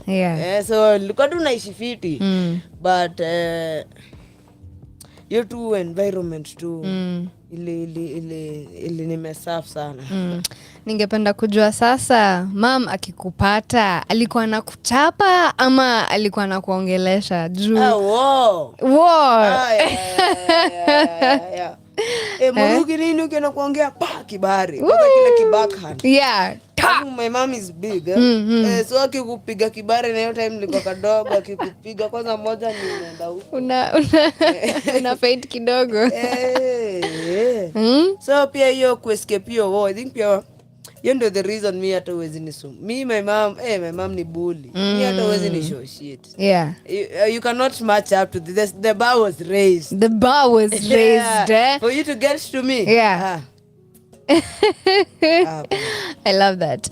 So umesema there are a couple of your cousins that you grew up with that now feel like they're your siblings. Could we know about them? Ebu show. Who are they? How are they? What are they doing? How old are they? Ebu tuambie. There's kuzamu fulani anaitwa Murugi. Murugi kwa hapa Kiambu. She's a mom now. Nice. Settled down. Nice. Na hazi yake. Na anafanya business. And then there's Lawrence. Lawrence is a civil engineer. Nice. Dope. Na pia anafanya biashara kidogo. Kuna David. David ni mechanical pia. Nice. Muranga. Shout out to you manze. Shout out to you man. Sasa ulianza kuimba lini? Because you started releasing music 2 years ago according to your YouTube. Sasa ningependa kujua, when did you start now officially now kukua msanii? You are like, you know what, let me now get into the music for real. Nataka kujua your first studio session, your first song, producer. So my first song mimi nilikuwa msitua kuandika. So najipata umeandika vitu kadhaa. Mpata na mure fulani alikuwa anaitwa ni Joram. Huko area alikuwa plug. Lakini mimi najua stu fulani nini pia mamangu ya hustle and bustle ameona mimi namaanisha tu yenyewe mimi sidai kwenda shule. But kuna kitu ka usanii yenye mimi hadi anasikia mangoma hiyo time sana nilikuwa naandika gospel kusafisha ndio nijenge doza kwenda stu. So namaanisha tunacheki hii ni kitu iko. Hiyo time hapo anaandika iko. Hapo anaona nikaa inaweza fanya anything. Sasa hii siku hizi bado hajaamini ati usanii inaweza. Lakini anaona yenyewe nikana juanga kutoa na do, lakini bado unajua bado haunangi ni kama anaonanga it is an option but you can do something better. So kumconvince ili take a minute, lakini mimi ni only child, mimi najuanga kutune mamangu. Unamjua sana. Tunajuana vizuri sana. So nikamwambia mama, acha tu manze nifanyie kitu. Niambia ndio itafanywa cha miadarati Murugi. Hii afiti. Takado ngapi? Session yangu ya kwanza huyo msali kanipisha 1000. So nikamwambia mama nataka kuna kutoa ngoma kadhaa. Tulikuwa na ule sweetie wakina ule mdem sweetie mwenye alikuwa dance na Bundo. Yenda tulikuwa na yeye na More fulani tumeenda huko stu sasa. Ka record ngoma yangu ya kwanza. Hata siku post YouTube. Kwa nini? Sikupenda quality. Okay. So sikupenda tu hiyo ngoma. So hiyo 3K imeenda hivyo. Nikaenda after some time nikaenda bash fulani na hapo opposite tu hapo mtaa. Kwenda bash napata huko kuna producer and then your time was hungry kufanya muziki. So hii producer kunaeleza mali yako nikaenda kumtrace. Na kumtrace Libra Divine, that is where I came up with Mazenga Madam, Chafu bado ni hiyo enzi na kuanga ngoma mingi sasa. This kwangu nimewapea. Umerelease Chafu pia inakuanga ya hiyo enzi. Mangondo pia niliandika hiyo time. Hii Zenga pia actually nika yote ni Zenga tu ndio mpya. Nice. Hiyo time zilikuwa nimelipa album. Aliniambia song moja 3K. 3K nikaenda kufanya 12 songs album. Tufanye album. Kampea kwanza ka 15 ka deposit. Kapiga session zangu, alafu unajua mio time I was young. Alafu my mom is at Teseki. Ulikuwa how old? I was like 17. Wow. Yeah, okay. 17, okay. Nice. Juu hii wimbo ya kwanza nilicheki 2 years ago ilikuwa Feel Free Freestyle. Ni hizo. Yani ulikuwa unaingia stu. Sasa ningependa kujua. Na kukiangalia hiyo siku kwanza hiyo siku nilikuwa jabamba. For real. Hata nataka nicheze. Ningekuwa napenda kujua hiyo studio session ilikuwaje. Ilikuanga fiti, lakini ule Mori alikuanga mlaina. Mimi am the kind of person I'll sit through. Mimi nakuanga msem easy sana. Naweza kaa hivi nione umsee yani like. But I don't like you either. Yeah. But circumstances inafanya to chill pamoja. So mimi nitala saa hiyo time nilikuwa kutangadi mafegi. Nikikuja niwashe fegi na anadai juu hata yeye atatengeneza ka cocktail hivi atanijenga. So tuna live tu. But mtu alikuwa ngamlaina. Libra na kwanga kwanza nimesema na nitamdis kwa ngoma zangu nitakuwa na pay cloud. Free marketing. Nitakuwa nikikatu hivi I have anger that I want to direct somewhere. Is my free target. Ndio 36,500. Kutoka kwa mkuru hadi mamangu ananiambianga hiyo pesa nikaa mimi nilikula. Amini ni mse mwingine. Oi. Alikuwa namtumia direct but mse alikuwa mlaina. Oi, pole sana. Yani ni maisha. Yani you just live and you learn as you go, huh? Yeah, true. Yeah. Sasa my favorite song, Mazenga Madam, produced by Alex Vice. You ulitoa 1 year ago and it was your hit song. 2 years ago. 2 years the ago. First time nilishare record hata ikiwa na sound hivyo. Alex alipiga ngoma amekopa. Yeah. Akaifanya Kakiru. Hebu tuambie hii music vidani safi sana. Like hebu tuambie who directed this video? Nani alishoot? Mana Steve Black Sun. Hey, mana Steve Black Sun. Shout out to you. Kufika bei. For real. Hebu tuambie mlishoot wapi? Tulishoot huko hivi mtaani. Actually hii video ilikuwa a flop. For real? This is the flop version. This is the flop version.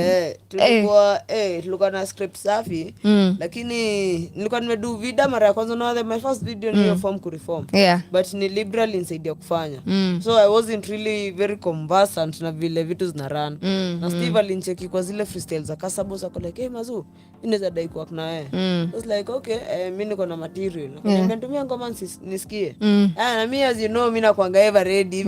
Opportunity comes, you take it. Ngoma kwanza nilimtumia zile za Libra zile mademo. Nikamwambia lakini finished version inakuja iko studio. Nikaenda kaambia advice na ile mambo yetu tulikuwa tumeongea nini leo tu record ngoma fulani inaitwa Mazenga Madam. Nilikuwa nimerecord kamchezea demo akasema basi kabiti nini hiyo ngoma tulirecord hivyo this song. So video tukapiga. Tunataka ikuwe whole, naona ilikuwa whole movie. But ikakuja hivyo. Kwanza mambo kiko hapo ili ni bomba. For real.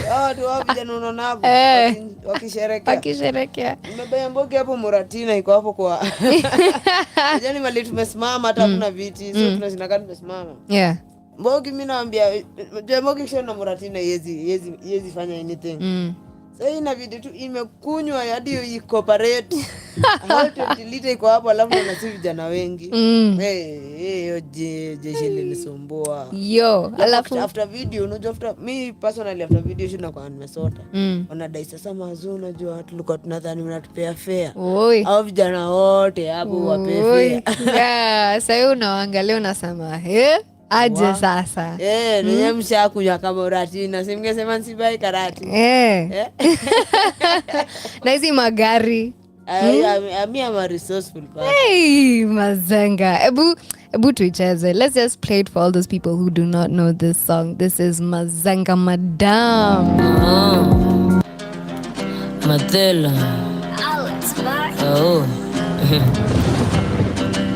nani amefika mazenga madam matika jita nani mazenga madam ai huyo ni nani mazenga madam ni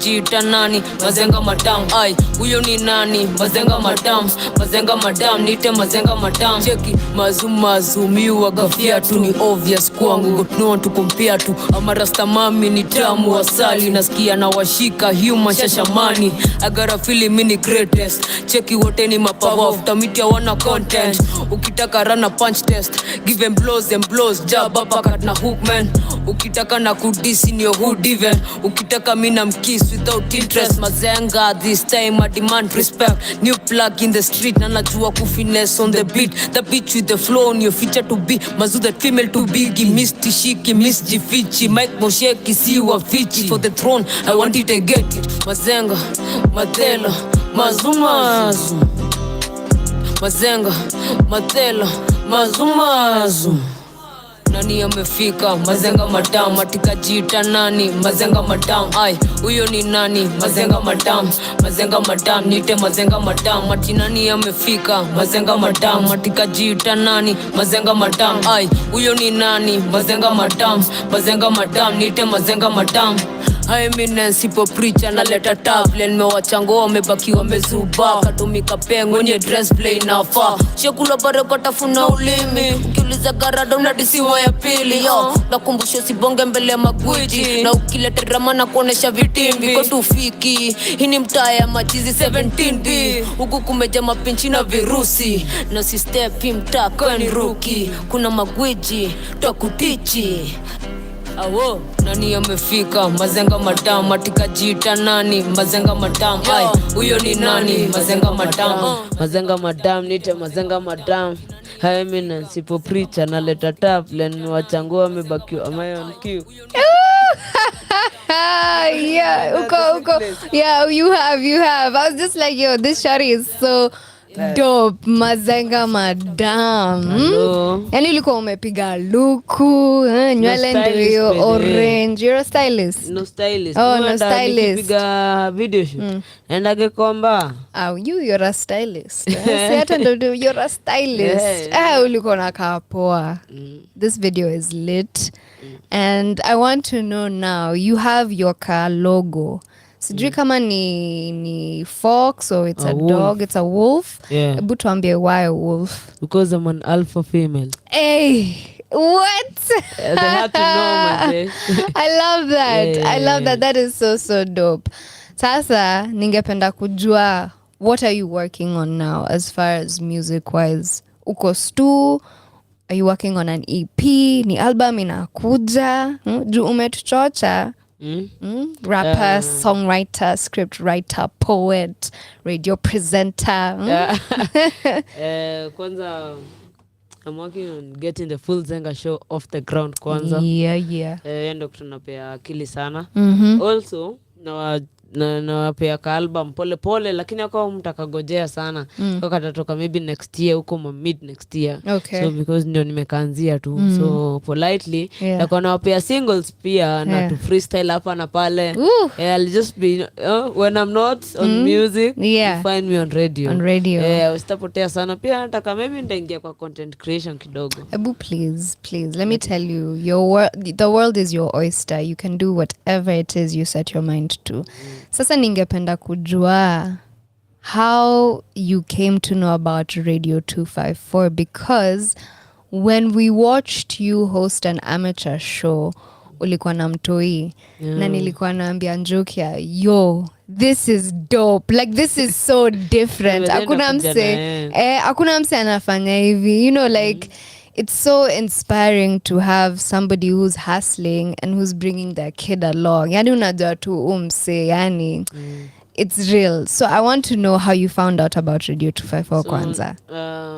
At your time, tu yangu likuwa like 5-6 months. Yeah. So I mean, scrolling through Instagram, napata ati mtu anaweza lipa 1K and they host amateur show. Yeah. Then people are telling me, hey, una sound kaka lala, ukaenda radio, sauti yangu inaweza die. Never ni bored to date. I don't like being you don't like being compared. But then nachukia sana.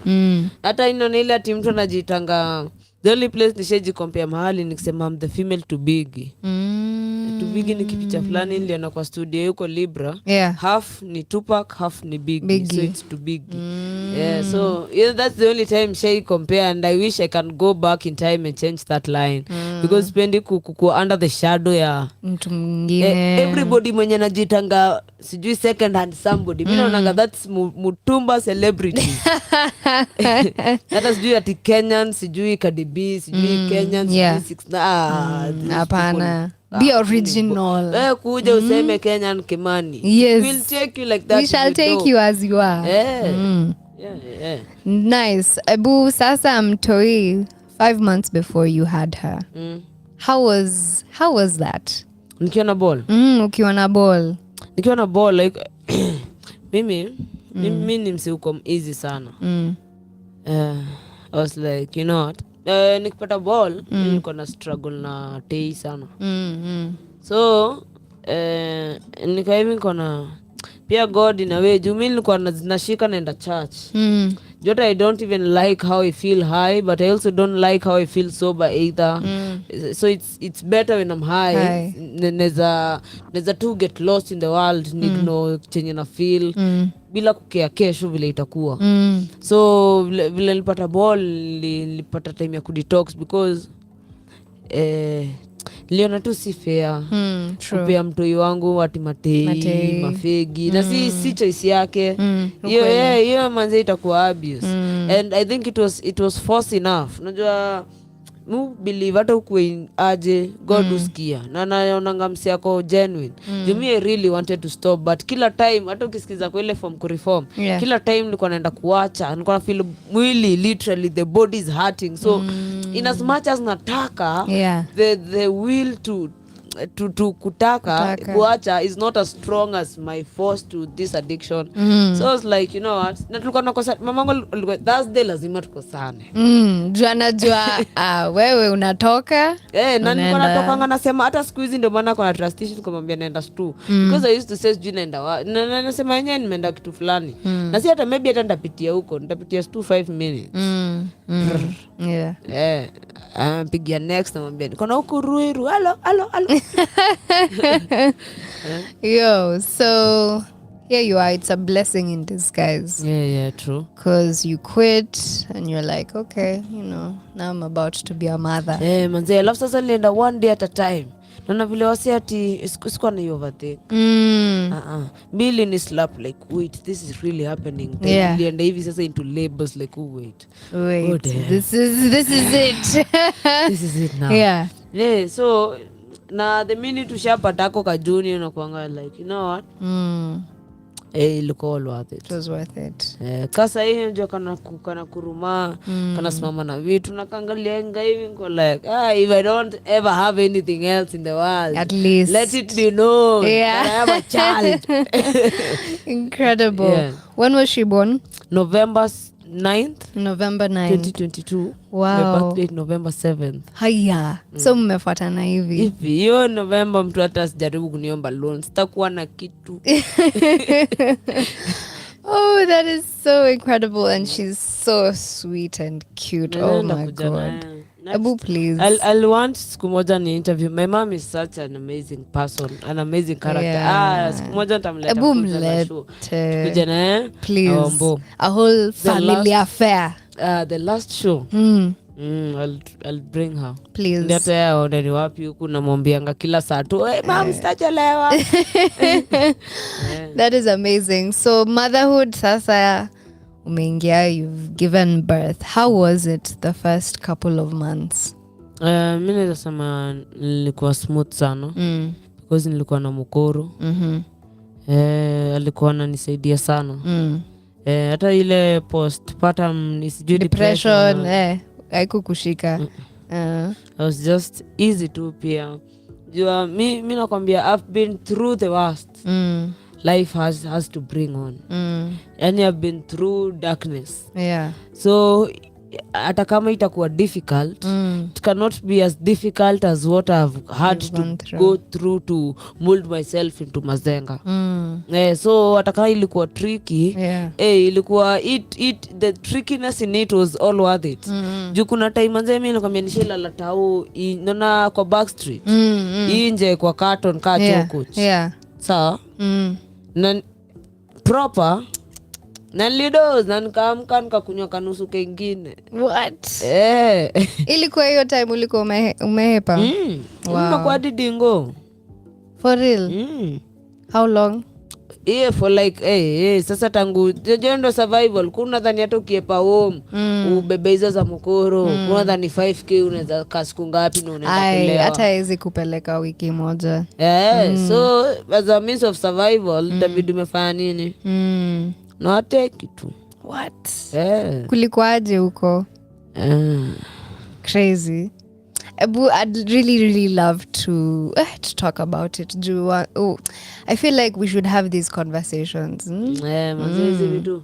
Juu mufil pia kitu kwa tricky sana. Juu hiyo time nilikuwa mjunior bado. Nilikuwa mtoi. Na najua mimi nimepelekwa mkoro wangu hadi amenishikisha sasa. Hii time mama alinishikisha nikaenda jela for like 1 year. Kuachiliwa ndio saa ananipeleka shule tena. I'm like nah man, kwa nini shule? So before tuelewane nini ni mziki na dai hapo sasa ndo nilihepea 1 straight year. Hata I think ni 1 year na kitu na months juu. What? Na after that bado nilikuwa na hipa for like 6 months juu first ukishaonja pesa ya wizi then pesa ya raka nafuata sidaido mob juu ni tumbo yangu solo. Nikishapona tu kasimu kamoja katenje kawa mepigwa mob justice ka 5. What? Mazenga. Niko tu kuweka. I love it. You are an incredible woman. Yani when hata siwezi you're very strong. Inabidingi saa zingine juu unaona in the street manze huwezi kwa msoft. Ukweli. Unajua watu walikuwa na repiwa in the streets huko. Lakini wewe vile umelaladi na kile kisukia chef. Kuja oya kaula kam kauna kam niko ready. No inabidingi kauna kam juu mimi ukisikia mimi nasema ukikam kinikuja banda kupiga ngumi ya uso no split I don't see it pia we kuja tu we fanya chenye nimesema usifanye uone. You just fuck around and find out. Fuck around and find out. Na bidii ya changu ambie mimi wana kwanza mtu akishafika jela ndio ushakuwa familia ushakuwa mdonyo ushakuwa mdonyo hakuna kitu kingine unaweza mshukoni uko umeenda umemeet murderer umepata robara umepata roba umepata trafficker pata mtu aliua bwanake for reasons zingine mwingine ati alikuwa nakatakata mboga bwanake akaingia kama mlevi asira yake ikafanya chop hata yeye na nakwambia hiyo story yani hadi unakuja kupata kumbe hata wewe kichwa ngumu na ukae nao 1 year kichwa jumi nilifungwa na wamadha mimi ukorongo aliwaambia afande usimfunge Nairobi mabishte wake jumi nilikuwa na mabishte wa Gaza hiyo time na mabishte kadhaa pia wameangushwa so wenye tulikuwa naibana wao so unapata mabishto wake wanaweza mkujia kwa hizi concession moja tumo wapi Siaya mtu wangu place uko tunaendea maji kwa rive tulikuwa tunavaa uniform kaya high school juu alisema juu pia ilikuwa saa probation naona ati ya probation center but sasa ni system yote ya jela hadi kuhesabiwa system ni ile ni uniform tu tofauti na at least tu unaweza kutoka kwa gate kuendea maji na hata mali huko hata uwezi hepa ni wapi huko ilikuwa hell. I can only imagine. Oh my god. Wow. And then uko hapo hiyo time I was like 14 15 imagine kupitia hiyo at 15 Mazenga. How you supposed to be normal after that?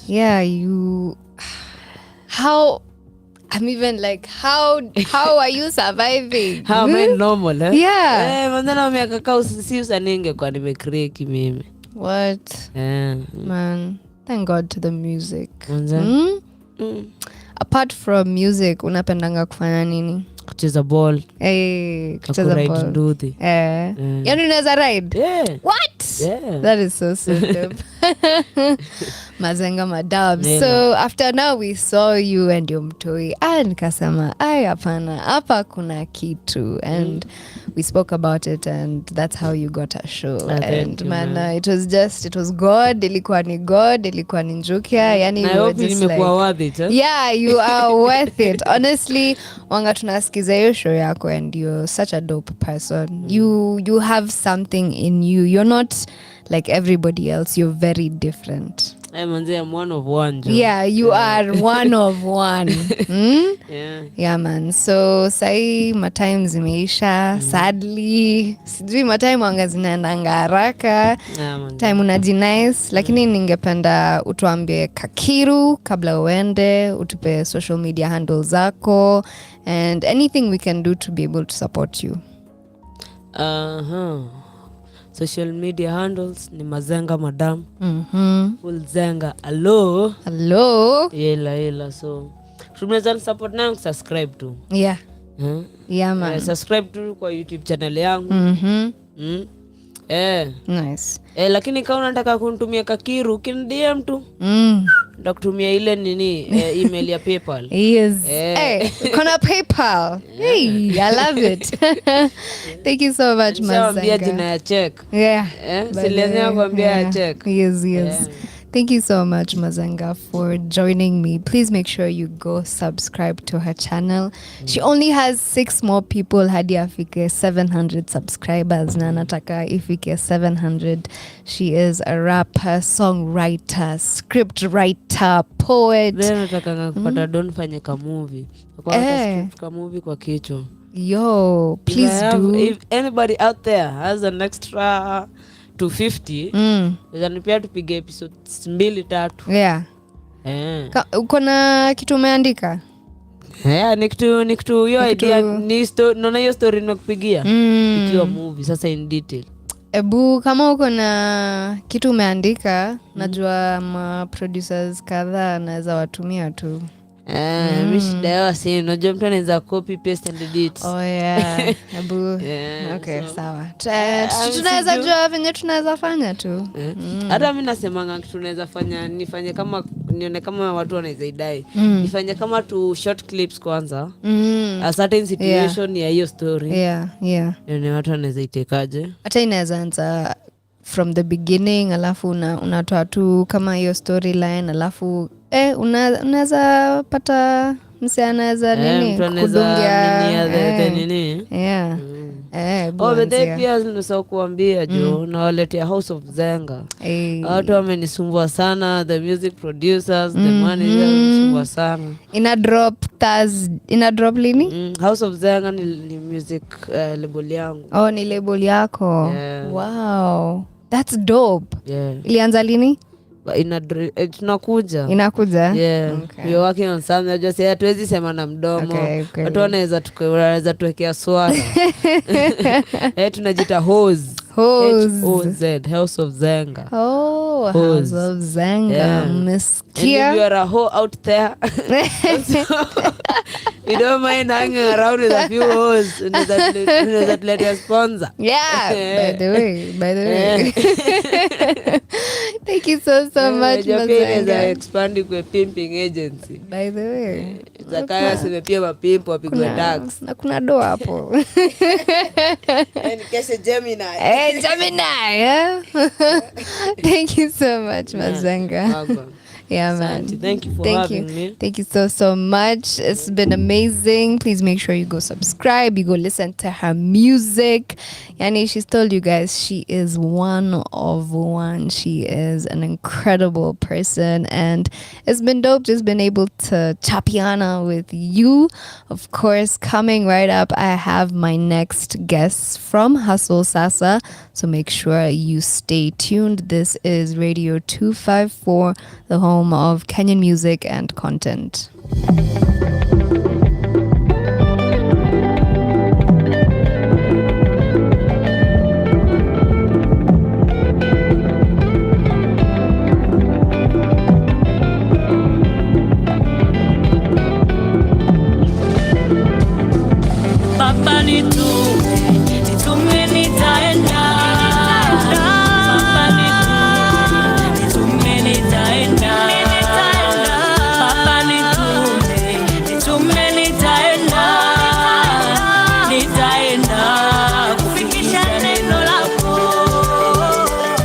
Papa nitume, nitume nitaenda. Papa nitume, nitume nitaenda.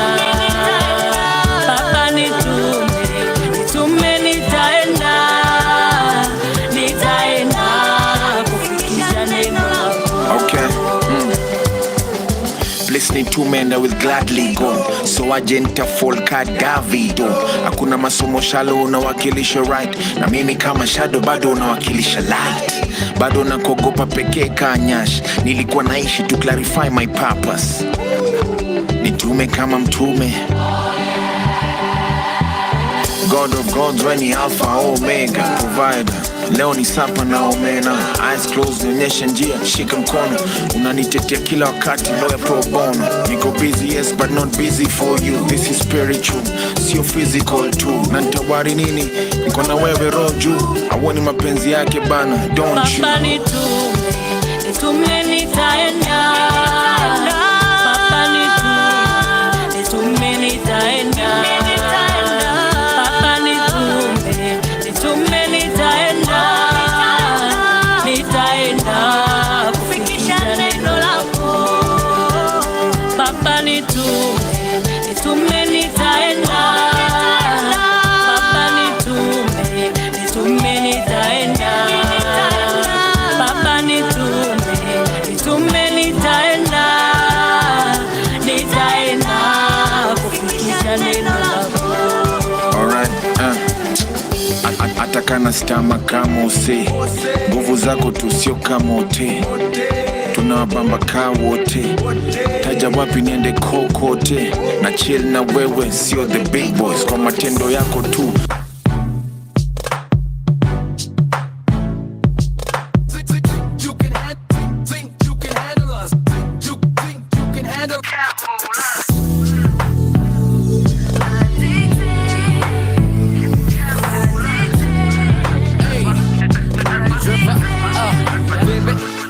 You see addicted, you got my body lifted. Girl, you're so gifted, I never should have ifed it. Don't believe I missed it, how did I not get this? Leave me so breathless, leave me so helpless. Shame on the pain that I feel is in your name. Yet again, I'll be floating like a KLM plane.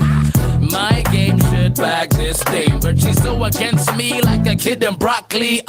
Sorry, let me speak properly, but she bad to the bone, so she oughta know me. Slowly, I will approach these, stroke on my goatee, then introduce me. No need to blame it on the booze, cause girl, I know you wanna get loose. In truth, I'm a real sweet dude, so this song is for you. I'm addicted to you. Hey, I never saw it coming. Something about you that I just keep wanting, and I don't know what else to say. I never ever felt this way. You got me so deep. Yeah. Young Cass. There go.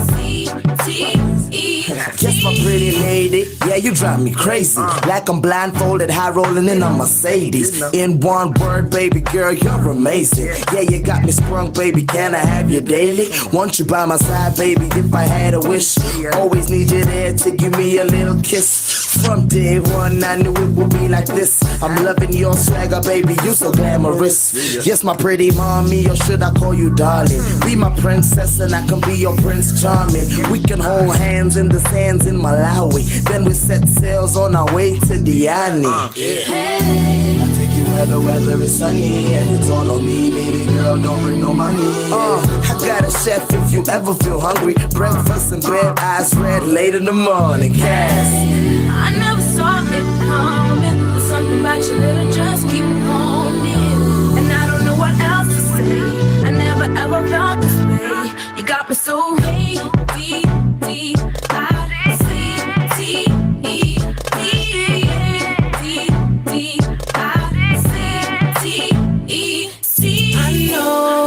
I know what this could be if you and me got along. In time you see that you need me, and hey, I got you. No matter what we go through, we'll be cool. No matter what they say, you'll be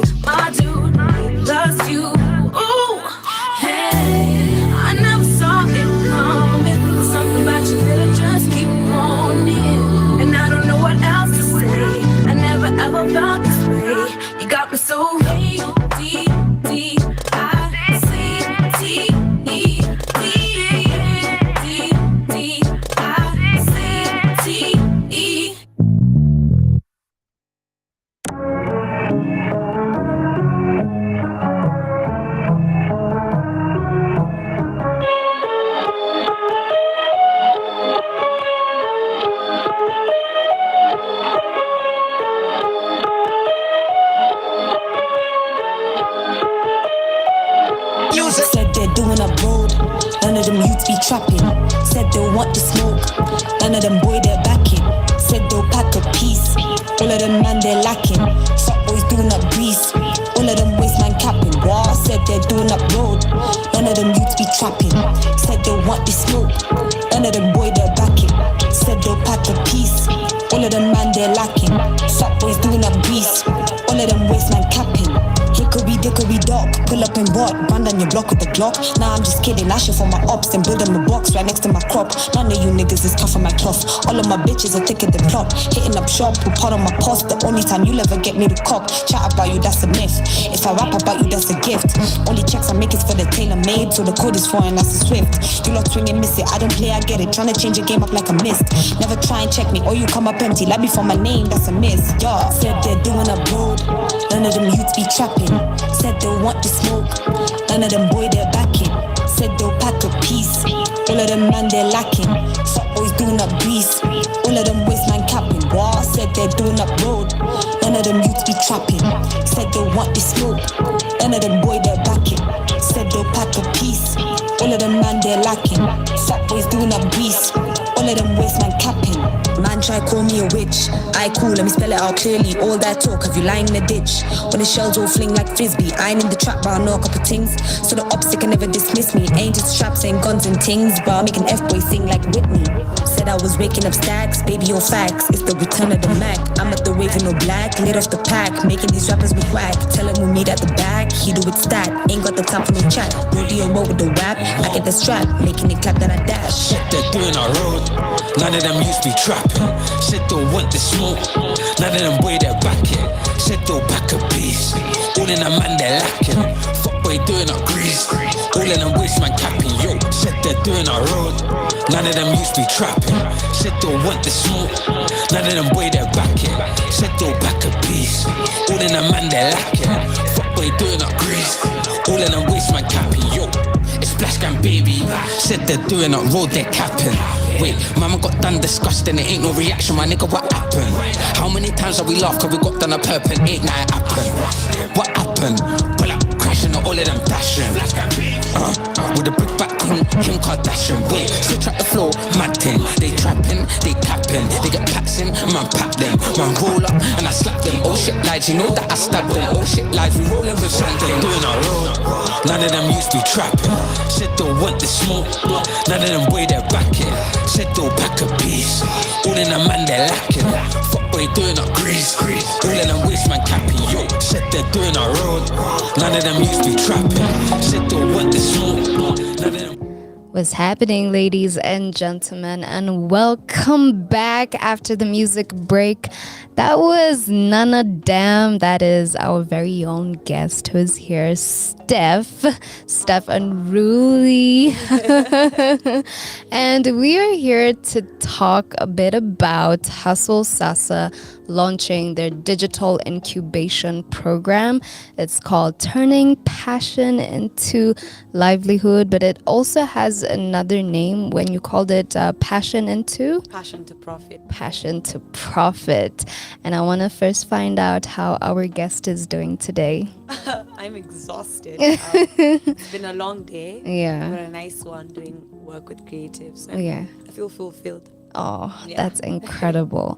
So when I first saw about this incubation program, I was actually online and I was like, this is actually pretty incredible. So you have leading creators app Hustle Sasa in partnership with The Alchemist. And I thought this was actually what we need.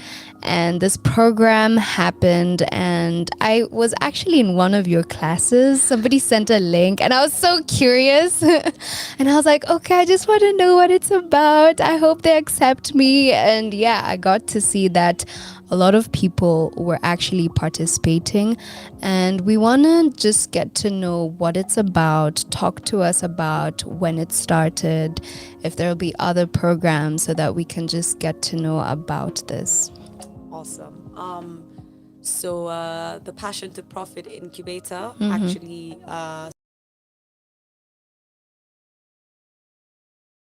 actually just capacity building and digitization program. Mhm. So what that means is you learn all the skills you would need as a creative Yeah.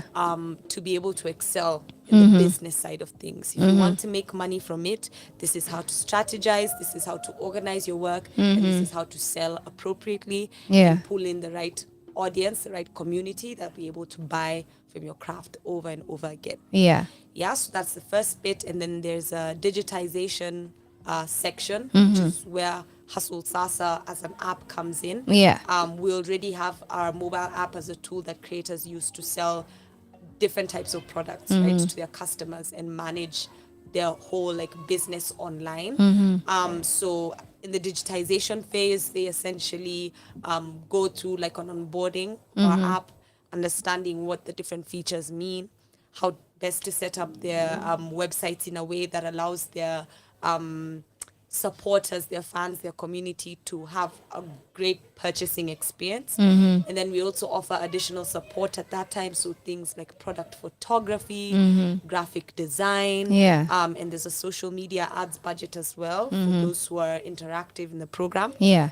Yeah, so that's essentially like the long and short of it. You get to be in class with all these other creatives in Kenya who are sort of on the same journey as you. They want to Mhm. make money from their passion. Yeah. And then you network, you learn from industry experts, Mhm. contextualized content that Mhm. makes sense for like the Kenyan landscape. Yeah. Then we digitize you. We take you online. You learn how to sell online and manage your business online, so you Mhm. can be better prepared for the future. So that's What the it entire is program. in a nutshell.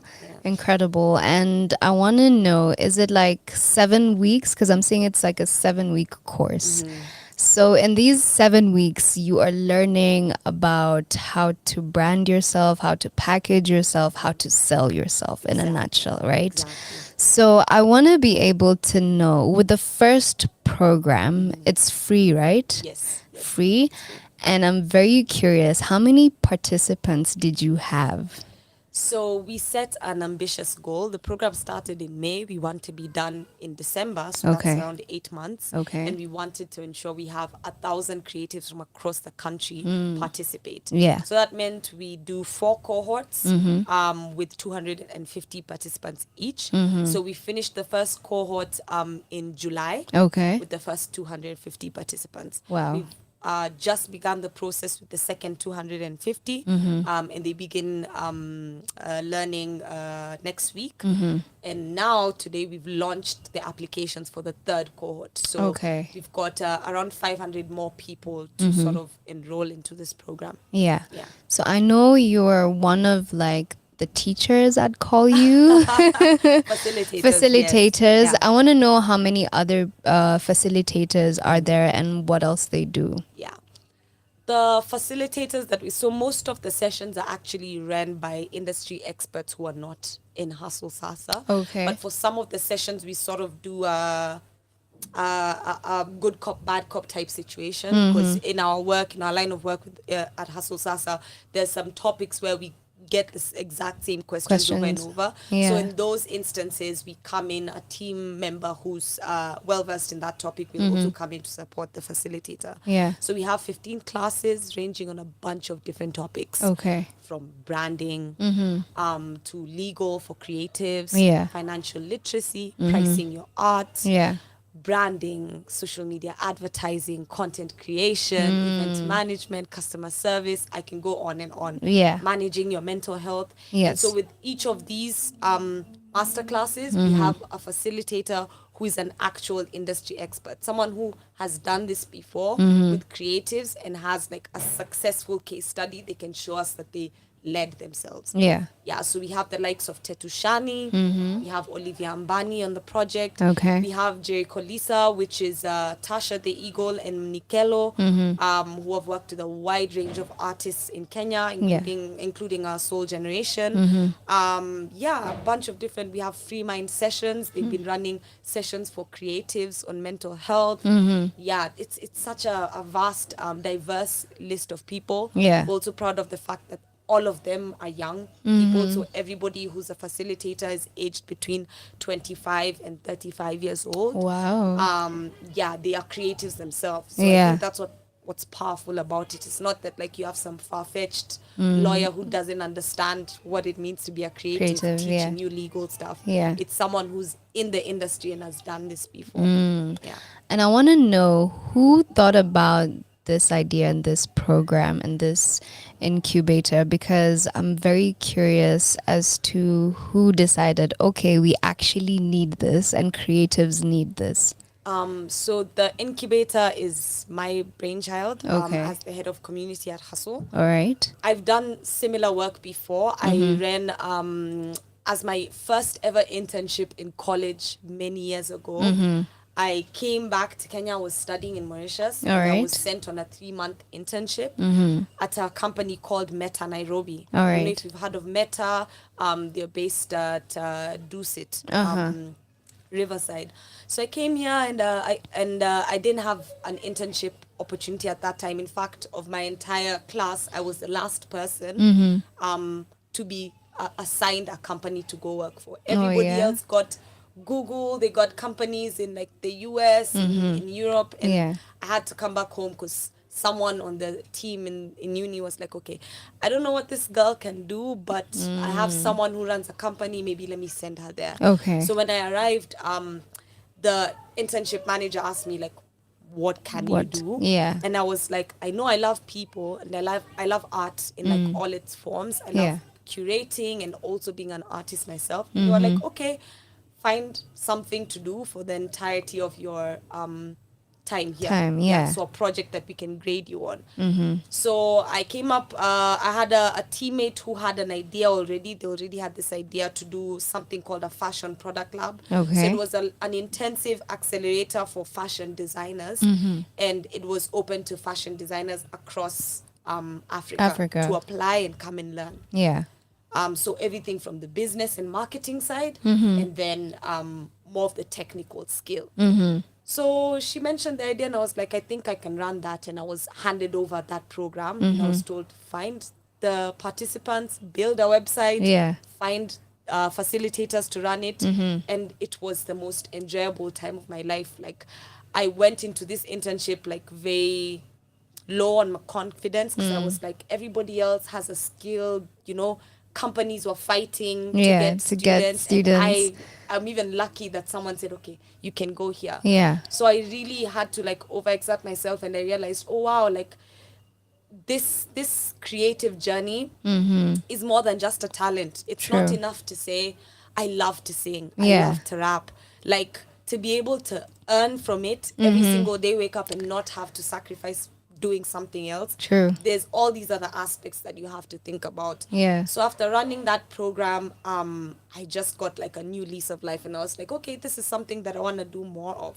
So when I joined Hustle Sas, I think things blended super well because as a creative, I wanted to find a company that I could work and whose vision I trusted, that was still rooted in everything arts and passion economy and stuff like that. Because it's very hard balancing having a 9 to 5 and then having to do like your music on the side. So if I was going to work, it had to be something that still allows me to be around creatives. So when I joined, I tried out a bunch of different roles at Hustle, and then the question came up, like, we have this mobile app that allows creatives to sell. But over and above giving them this tool where they can manage their businesses, there's other things that they need, extra support they need to be able to even sell using our tool. So that sort of became my role. You say if Hustle Sasa is a university, then I'm the mascot. So my work is literally to go out there and find like,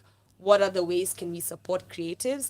And with this Ignite Culture grant, it's a grant by the British Council and the European Union and HIVA. We've been able now to sort of take this countrywide, because I think that's a big part of us wanted to make sure that this is something that's accessible. A lot of the opportunities that already exist, because programs are there, but they're just based in Nairobi. So we wanted to do something that can reach far and wide. If someone in Lodwar is thinking, I'm a painter, but there's no opportunities here, they would still be able to tap in. So when this funding came through, we were able to now like put this dream together. And so far it's been like super fulfilling. And sort of teaching people how to be confident in their work. When you walk into a room and you're pitching to a brand, you don't feel as the creative like they're doing me a favor. You feel like an equal. I want to collaborate and partner with you on this thing. And through programs like these, you build your confidence. So I'm super excited to see what the creatives in the program do. Incredible. I'm just very curious. With the grant, did you apply online? How did you get the grant? Yes, we applied for the grant. So one of the skills I've picked up through my work at other organizations has been writing grants, proposals, tenders. So we just applied the same skills here. The Ignite Culture grant was something that we found out about through Perform Music Incubator, which is an incubator that I was a part of as a participant. All right. Yeah, so they got the grant in the first cohort, and we saw how they used that funding to create an environment for creatives like me to learn how to play play live music with bands, you know, build a team around us, etc. So when I saw what they could do, I was like, oh my gosh, this really works. And we kept a lookout for like the second cohort, and then we applied. Incredible. Congratulations. Thank you. Thank you. I want to know how it's been for the creatives. What's been the feedback? How has the program been for them? Yeah. I think specifically for our first cohort, as with everyone with first cohorts, it's, I don't want to say trial and error because there was a lot of like intentionality behind this program. But there's still a lot of, you know, maybe next time we'll do it this way because we've seen, so for the first cohort, I think they've been gracious and patient enough to give us feedback and walk alongside us and like let us know, okay, maybe with the sessions we need more time, right? Like we felt like this was too short. It should have been longer. We need more time. Maybe space out the sessions this way.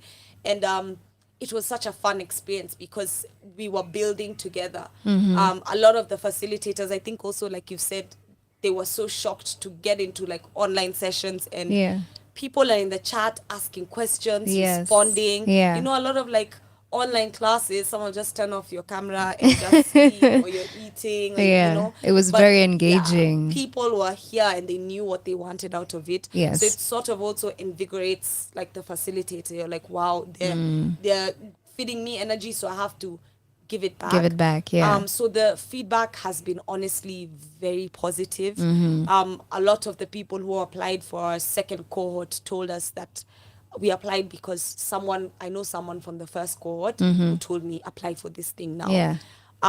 We've gotten other businesses, other organizations that have reached out saying, hey, we are planning a fund on XYZ. We would love for Hustle Sasa to pitch, and this is because we've heard XYZ from so and so. So the creatives who've participated have in their own way become like ambassadors and have sort of like fed into the next cohorts that are coming up.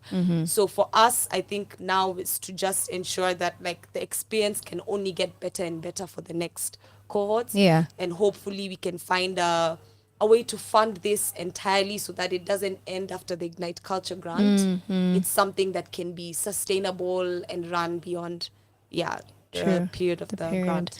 Okay. I want to know, because a lot of people are learning from you, what is one thing that you learned from this experience so far? I think there's so much content that exists out there for you to learn, even without being a creative who applies for a program.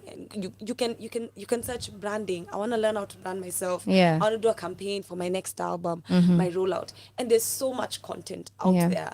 I think that's such a beautiful thing, and we need to take more advantage of that. I think what I've learned from this process is that the types of creatives who excel in such things are honestly just creatives who are proactive. I want to say that we have this sort of phrase at Hustle Sasa, we talk about creators who give an F, right? Those are the creators we want to work with. Because if you want to make money from this thing, no one else can push you. It has to be intrinsic. So even for us, the people who enjoyed the program are people who had a plan for themselves. They knew, okay, the program has all these things, but for me, I want this. Yeah. And they came in with that mindset and a plan, and they were able to get something out of it. So I think that's what I would tell creators, like, have an open mindset, be proactive. Yeah. And you have to be honest with yourself. What stage are you in as a creative? Like, really, like, True. if you want to grow, what are your goals when you're coming into this thing? And you have to make sure that they are honest, they're reflective of the work that you're putting in. Yeah. So I think there's a big attitude that seems to be very entitled from creatives. Yeah. Like, oh, I have this work, I'm the best, things should happen. And like, the sad reality is, you can be the best and things will never happen for you. True. Unless you have this extra thing, like the talent plus the hard work, will get you somewhere. Yeah. So yeah, I think it's more of just like personal values will drive how you excel in such programs. So that's what I would say. A lot of discipline. Incredible. So as a creative and I want to get into this program, what do I have to do? So currently we've actually just launched the third round of applications for the third cohort of 250. Yeah. You can check out at Hustle Sasa on all social media platforms. The link in our bio has the application. It's a very simple application with 12 questions. Okay. 11 of those application questions are choice-based. All right. And only one of them is free, right? The most important one, which is like, why do you want to apply for this program? What is it for? What is your plan? What do you want to get out of it? Yeah. Because that's the heart of the pitch. Yeah. All right. So not all creatives get into the program. Yes. Okay. Yes. So it's been a very steep competition for the first cohort. We wanted to get 600 applicants so we can pick 250. Okay. We ended up getting 1,700 applicants and we Wow. had to pick 250. That's incredible. For the second round, we even shortened the application window. Instead of 2 weeks, we did 1 week. Okay. Expecting, okay, now we'll get the 600 we wanted so that we can pick 250. Wow. We got 800 and had to pick 250. Yeah. So the numbers will keep varying, but it's a very like steep competition. We try as much as possible to give everybody a chance from different parts of the country, different creator types, so that we have a diverse pool to pick from. Yeah. I'm curious, what place in Kenya or what county were there people who are actually applying that you did not expect? So many. Yeah. I think we had someone from Baringo. Wow. Wasingishu, Laikipia. Wow. Kwale, Kilifi. Like, I think in some places like Kilifi, I would say, okay, there's a burgeoning like creator economy, like, springing up there. So that makes sense. But when someone tells me they're in like Laikipia and they saw the ad and they applied, and it's, imagine how much they have gained from this program. They have the resources. They can go back and teach their cousin, their friend. And like, it only grows from there when we share the knowledge. So those are like the little things that excite us. I think getting a lot of people from those areas has been great. Also getting people who are cultural minorities, getting people who are internally displaced persons, who apply, physically differently abled people, refugees. Wow. Those are also people that we have wanted to cater to for a long time. And women. Not a lot of women apply for these programs. True. And like, Incredible. So I want to know, you go through the program, what happens after? Yeah, I think what happens after is the difference between our incubator program and a lot of the ones that have happened before. Okay. So I think with regards to, like I've said, capacity building training, you can go online and find the information. You can go to different incubator programs. They have always existed. So in that sense, what we're doing is not new. Okay. But what's new about our work is that first of all, it's contextualized for creatives, right? So the way we would teach you financial literacy or budgeting would be different from the way a farmer would be taught that. So it's very contextualized for creators. And then the second thing, the true magic is that there's continuity after the incubator, right? With most programs, okay, I'm in class with people for a certain number of time, I'll make a few friends, I'll learn something. When it ends, it ends. It ends, right? There needs to be continuity in learning. True. Right? And especially in business, you need continuity.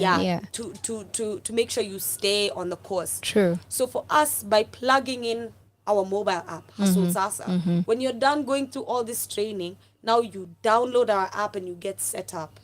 What happens is you join now our wider creator group, our community, our Hustle Sasa community, who we engage weekly, monthly, right? We give access to opportunities. There's ways for them to learn things through us, to sign up for consultancy, get funding support, etc. So by taking these creatives and having them onboarded onto our app, we're able to ensure that even beyond this program, when the grant ends, they still have other activities, a community they can tap into, and our network that they can grow from. So that's what makes it different. Okay. I'm very curious as to how you got to pick the facilitators. You spoke about Tuchapiane, there's Olivia Amani, so Ambani. Yeah. So I want to know how you picked those out, how you picked them. Yeah. So like I said, being a company that is based in the creative entertainment space, we work with a lot of different stakeholders. So we've seen these people in action. So for example, I'll give a very great example is Tuchapiane. Tuchapiane might not be known throughout the country, but he's talented. What he does musically is different. So he offers something unique, right? And over and above that, he actually has a community. So a lot of creatives in Kenya think, oh, I have 100,000 followers on Instagram. I'm going to throw this event, at least I'll get 10,000 people to show up. It never works that way. True. And that's because your audience does not equate to your community, right? Your audience will see, maybe once in a while they like a post. Your community are people who are actively about you, about your craft. They're willing to share your work, give you feedback on it, tell others how it made them feel. You know, they'll buy your merch, they'll attend your shows. Those are people who are building your brand, right? And for Tuchapiane, he might not have an audience. He might not have 1 million followers on Instagram, but he has a community. When he puts together a show, people show up. They sing the songs word for word. He has a WhatsApp community group. Like these are like his diehard fans where like when he has a show coming up, he'll send the poster in there and tell them, guys, if you can show up. And they show up for him every single time, you know? So for us, that's someone who has earned the right to be able to sit down and let other creatives know, what did you do? What were the steps you took to be able to grow this community? Because it didn't happen overnight. And he's done it before. He offers those classes. So it was only right for our session on building your community. He runs that. So based on the work that speaks for itself out there, that's how we were able to pick our facilitators. So in fact, they did not pitch themselves to us. We went out and picked each one of them based off of the work that we've seen, how the 16,000 creatives who used Hustle Sasa so far have said, I learned this from this person. I think this person does this well. So that informed our selection process. Incredible. How does the alchemist come into this? So one of our co-founders at Hustle Sasa is Peng, who owns and founded The Alchemist. And he has been a big supporter of creatives forever. People who know Peng know he's done everything. And he's actually a creative himself. From doing a major in school in fine arts, he understands the ins and outs of like art and entertainment. So with regards to this program, The Alchemist is our physical hub. So the program runs online. To be able, so that we're able to be accessible to people who are not also based in Nairobi. But for the networking sessions, and for even the final showcase, which we will hold to like celebrate the program when it ends in December. It will happen physically there. Okay. So it is like the physical hub where we have, if we do any info sessions, we run them there. If people want to network, if in the program people want product photography shoots for their websites, the shoots happen at The Alchemist. So we look at it as like the physical hub for the program activities. Incredible. So I've read somewhere here, after the training, the participants will spend 2 weeks getting onboarded onto the Hustle Sasa mobile app. So I want to know what they're able to do on the Hustle Sasa app.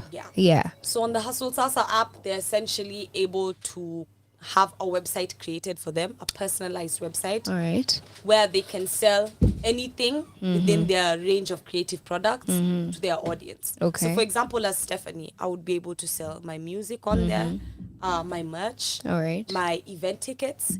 Maybe I'm offering songwriting as a service, Yeah. right? People can book songwriting classes.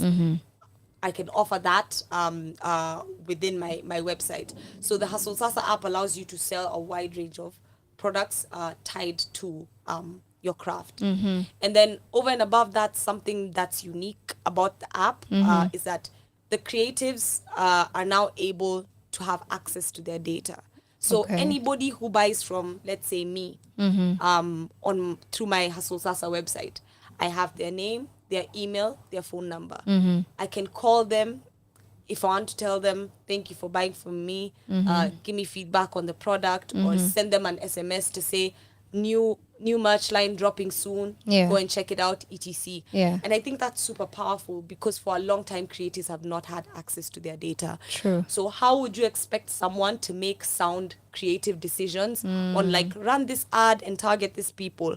Host your event at this venue because that's where your audience is, right? How can they do that when they don't have the data, right? So for us, that's something else that's super unique about the app, and that's something that creatives get once they join us. You have access to your data, and it's not sold to anyone else. Never will Sonia's customers be told, if you loved Sonia, you're gonna love Steph, check her out. It's Sonia's customers, Sonia decides what to do with her data. So it's ownership, right? Creatives need to be empowered and given the confidence to know, like, no, actually, this is yours. You own this. Use this data to make decisions that will inform why you do X, Y, Z, so that it's no longer guesswork. When we're putting out projects, when we're marketing ourselves, when someone asks you who's your crowd, maybe you think, oh, I rap for like the Gen Z young girl in Nairobi. But maybe my whole crowd is in Lamu and they're all 45 and over. And that's where I should focus on, you know? So little things like that, being able to manage your orders within the app. You know, if someone has bought something from you, you're a fashion designer, they bought a trench coat, all your delivery fees, etc. are handled directly on the app. It's automated for you. So essentially what you get by being onboarded onto this app is honestly peace of mind. So you can focus more on the creating, and the business side is handled for you by tech. Incredible. So I want to talk a bit about yourself. You are a creative. You are a manager. You are the Hustle Sasa head of community. You are a facilitator. So I want to know, as Stephanie, you're also a musician. So as Stephanie, how did you gain all this knowledge? So I think, like I mentioned, I was in a university known as the African Leadership University. So I was in their first class ever before they even figured out how to run a university. And I think I've always been curious to find new exciting ways to learn. That's why I applied to join that university. I got in, obviously, as anytime something is being done for the first time, it will never always like 100% be smooth. But the two biggest things that I got from there first is confidence, right? You learn to own what you know, and when you don't know something, ask or say, I don't know, right? And there's no shame in that. And they made learning very fun. I don't know it wasn't a scary thing. It was like, oh, I don't know. Okay, let me dive into this a bit more. The way we went to our classes, we had discovery phase where a concept is introduced and then you're left to sit with it and figure out what exactly does this mean for me, and then you come together, and then there's peer sessions where you're left alone with your group, your classmates, and you teach each other things. It was just very exciting and experimental. Being allowed to learn and being told that there's no wrong way to do it started to give me confidence, right? And then you learn soft skills. You're taught things like empathy, communication, proactivity, right? And then you learn, okay, wow, I don't have to wait for X to happen so that Y can happen for me. I can lead things. I want to try lead this. Who else would like to join me? Because influence on the things that I do now. And it's not just me. We were the first class. We were 180 of us from different African countries. Wow. We were all stuck on a little island that we had never been to before, and we were there for around 4 or 5 years, just learning in this way that people haven't learned before.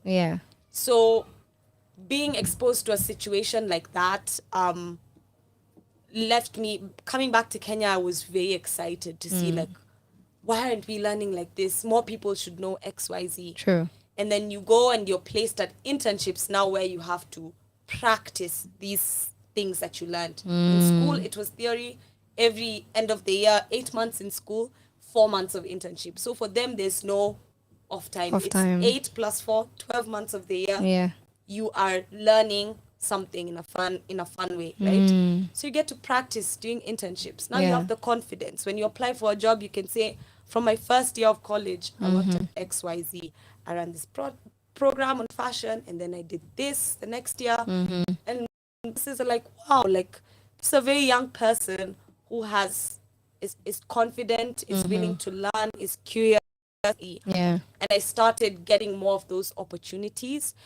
I learned all these different skills there. And then now came in the Perform Music Incubator specifically. So when now I was fully settling into life in Kenya, and I felt, okay, I want to be a rapper here, but I don't have any rapper friends. I don't know anyone at radio stations who can play my music, etc. I applied to Perform. I met other creatives there, like Mandy. She's a very close friend of mine. I met her there. So through that program, it really now solidified everything. I was like, okay, this actually taught me in branding. I've got a project coming out, and this makes sense. Everything flows. I'm thinking about, and it makes sense to work with me, and they're willing to talk because they can see XYZ. All the building blocks, they fit. And I got to a place where now I'm like, wow, I need other people to experience this, right? Not everyone's gonna be whisked off to an island to learn for 4 years. But it doesn't mean that they can't have this experience. And we need to start being open with sharing our contacts, our networks, our knowledge, the tools we use, so that everyone can thrive. I don't think there can ever be a time in the world where the industry is so saturated, there's no need for a Steph. I believe that, like, what I do is unique to me. Therefore, it doesn't hurt my chances when another rapper also gets brought into the fold. So just all these different life experiences brought me to this moment now where I have this knowledge, and I'm like, I have this knowledge and I have this business, this company that gets it and wants to work with creatives. We need to bring these things together and make it work. Incredible. By the way, she is dropping new music soon. Yes. So I have a question here. Somebody is asking, do I have to be a creative to be able to enroll into this program? Yes. So this program is specifically for creatives, but what that means is very vast. So when we at Hustle Sasa talk about creatives, we have 5 types of creatives. The first are digital creatives. So anybody who produces creative work that can't be touched, right? So photographs, music, my e-comic, you know, all that stuff. And then we have retailers. So these are people who make physical products, right? I'm a a fashion designer. Here are my clothes that I sell. Yeah. I make beauty products, skincare products, my own shea butter, or my wax candles, etc. Yeah. Those are still creatives to us. Then culinary artists, we consider them to be creatives as well. So people in the food and drink industry. Yes. I make my own range of java juice or cocktails, right? Or I make my own chili paste. Yes. All those are creatives.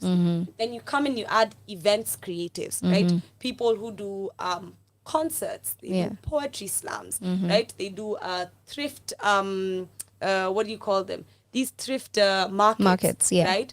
All those are creatives. And then the final one are services. Someone who offers vocal classes, right?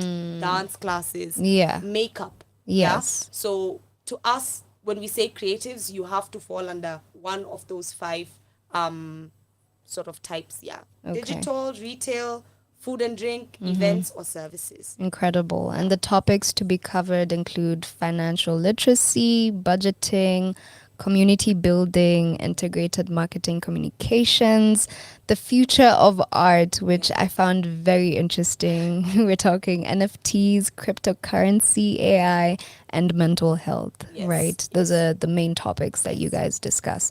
So I have another question. Somebody is asking, is it too late to be able to apply for the 3rd cohort? No. The application just opened this evening at 5 p.m. All so you right. can apply now and it'll be open for the next 2 weeks. So I think cohort 3 application closes on September 18th. Okay. And then the final cohort, the 4th cohort applications will open, I think in October. In October. And they should run till... They'll run, I think, for 2 weeks in October. Okay. Then those participants will be in class for November to finish in December. So we can have the big it's like concert. the finale in Yes. Alchemist. Incredible. So do you want to tell the people listening anything that they should be aware of? Anything, probably a couple of pointers, maybe when they're applying as well? Yeah. I think just make sure that your application is detailed, but detailed in the right way, right? Okay. So rather than, when I was 5 years old, I had a dream, Yeah. It's more of like the question has asked, like, why are you applying to this program? You say, this is your plan. Like, currently, I struggle with, I feel like I spend more money creating my product than I do making profit. Yeah. Right? So for me, I'm really interested in like the money aspect of this program. For some people, it's, I live super far and I really struggle making friends and finding other creatives that I can collaborate with. For me in this program, I really want to network. You see, things like those, answers like those give us like a full understanding of who the person is so that we know whether this is going to be the right solution for them and what they're looking for in their creative journey. Yeah. So I just say like the questions are super simple and straight to the point. You'd be surprised how many people just breeze through one-word answers. True. Why are you applying to this program? To connect. To connect to what? To who? Yeah. To a higher purpose? Like what connection, right? So we just want people to be able to give full answers that allow us to understand the breadth of who they are and honest answers, right? Yeah. If you haven't made money from your creative passion, don't feel the pressure to say, oh yes, I've made money before. I make 50K a month. It's not going to change how we view you. Yeah. You'd rather come honestly and say, I've never made money from my creative hustle. I want to be in this program so I can learn how to do that. Yeah. Right? Yeah. Incredible. So I'm going to ask my last question. Why should people apply for this program? I know you've given us a lot of whys, but in a nutshell. Yeah. I think people should apply for this program because the world is moving even faster and faster into this digital sphere. True.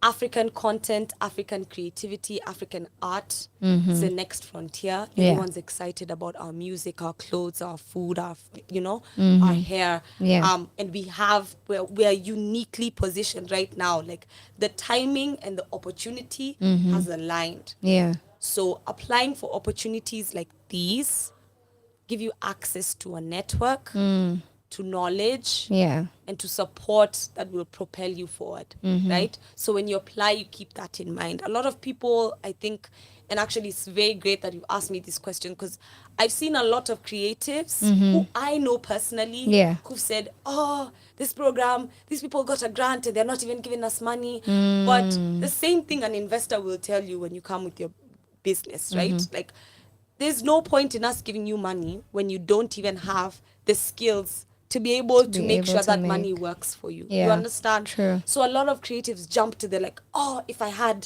5 Mm. million right now, my Mm. problems would be over. No, if you had 5 million right now, you'd have more problems, because I'd want a return on that money. True. And you've wasted it because you didn't have a plan. Yeah. So I think people need to appreciate how much knowledge is something that someone can't take from you. Money will always be there. People will always invest in businesses, in creatives.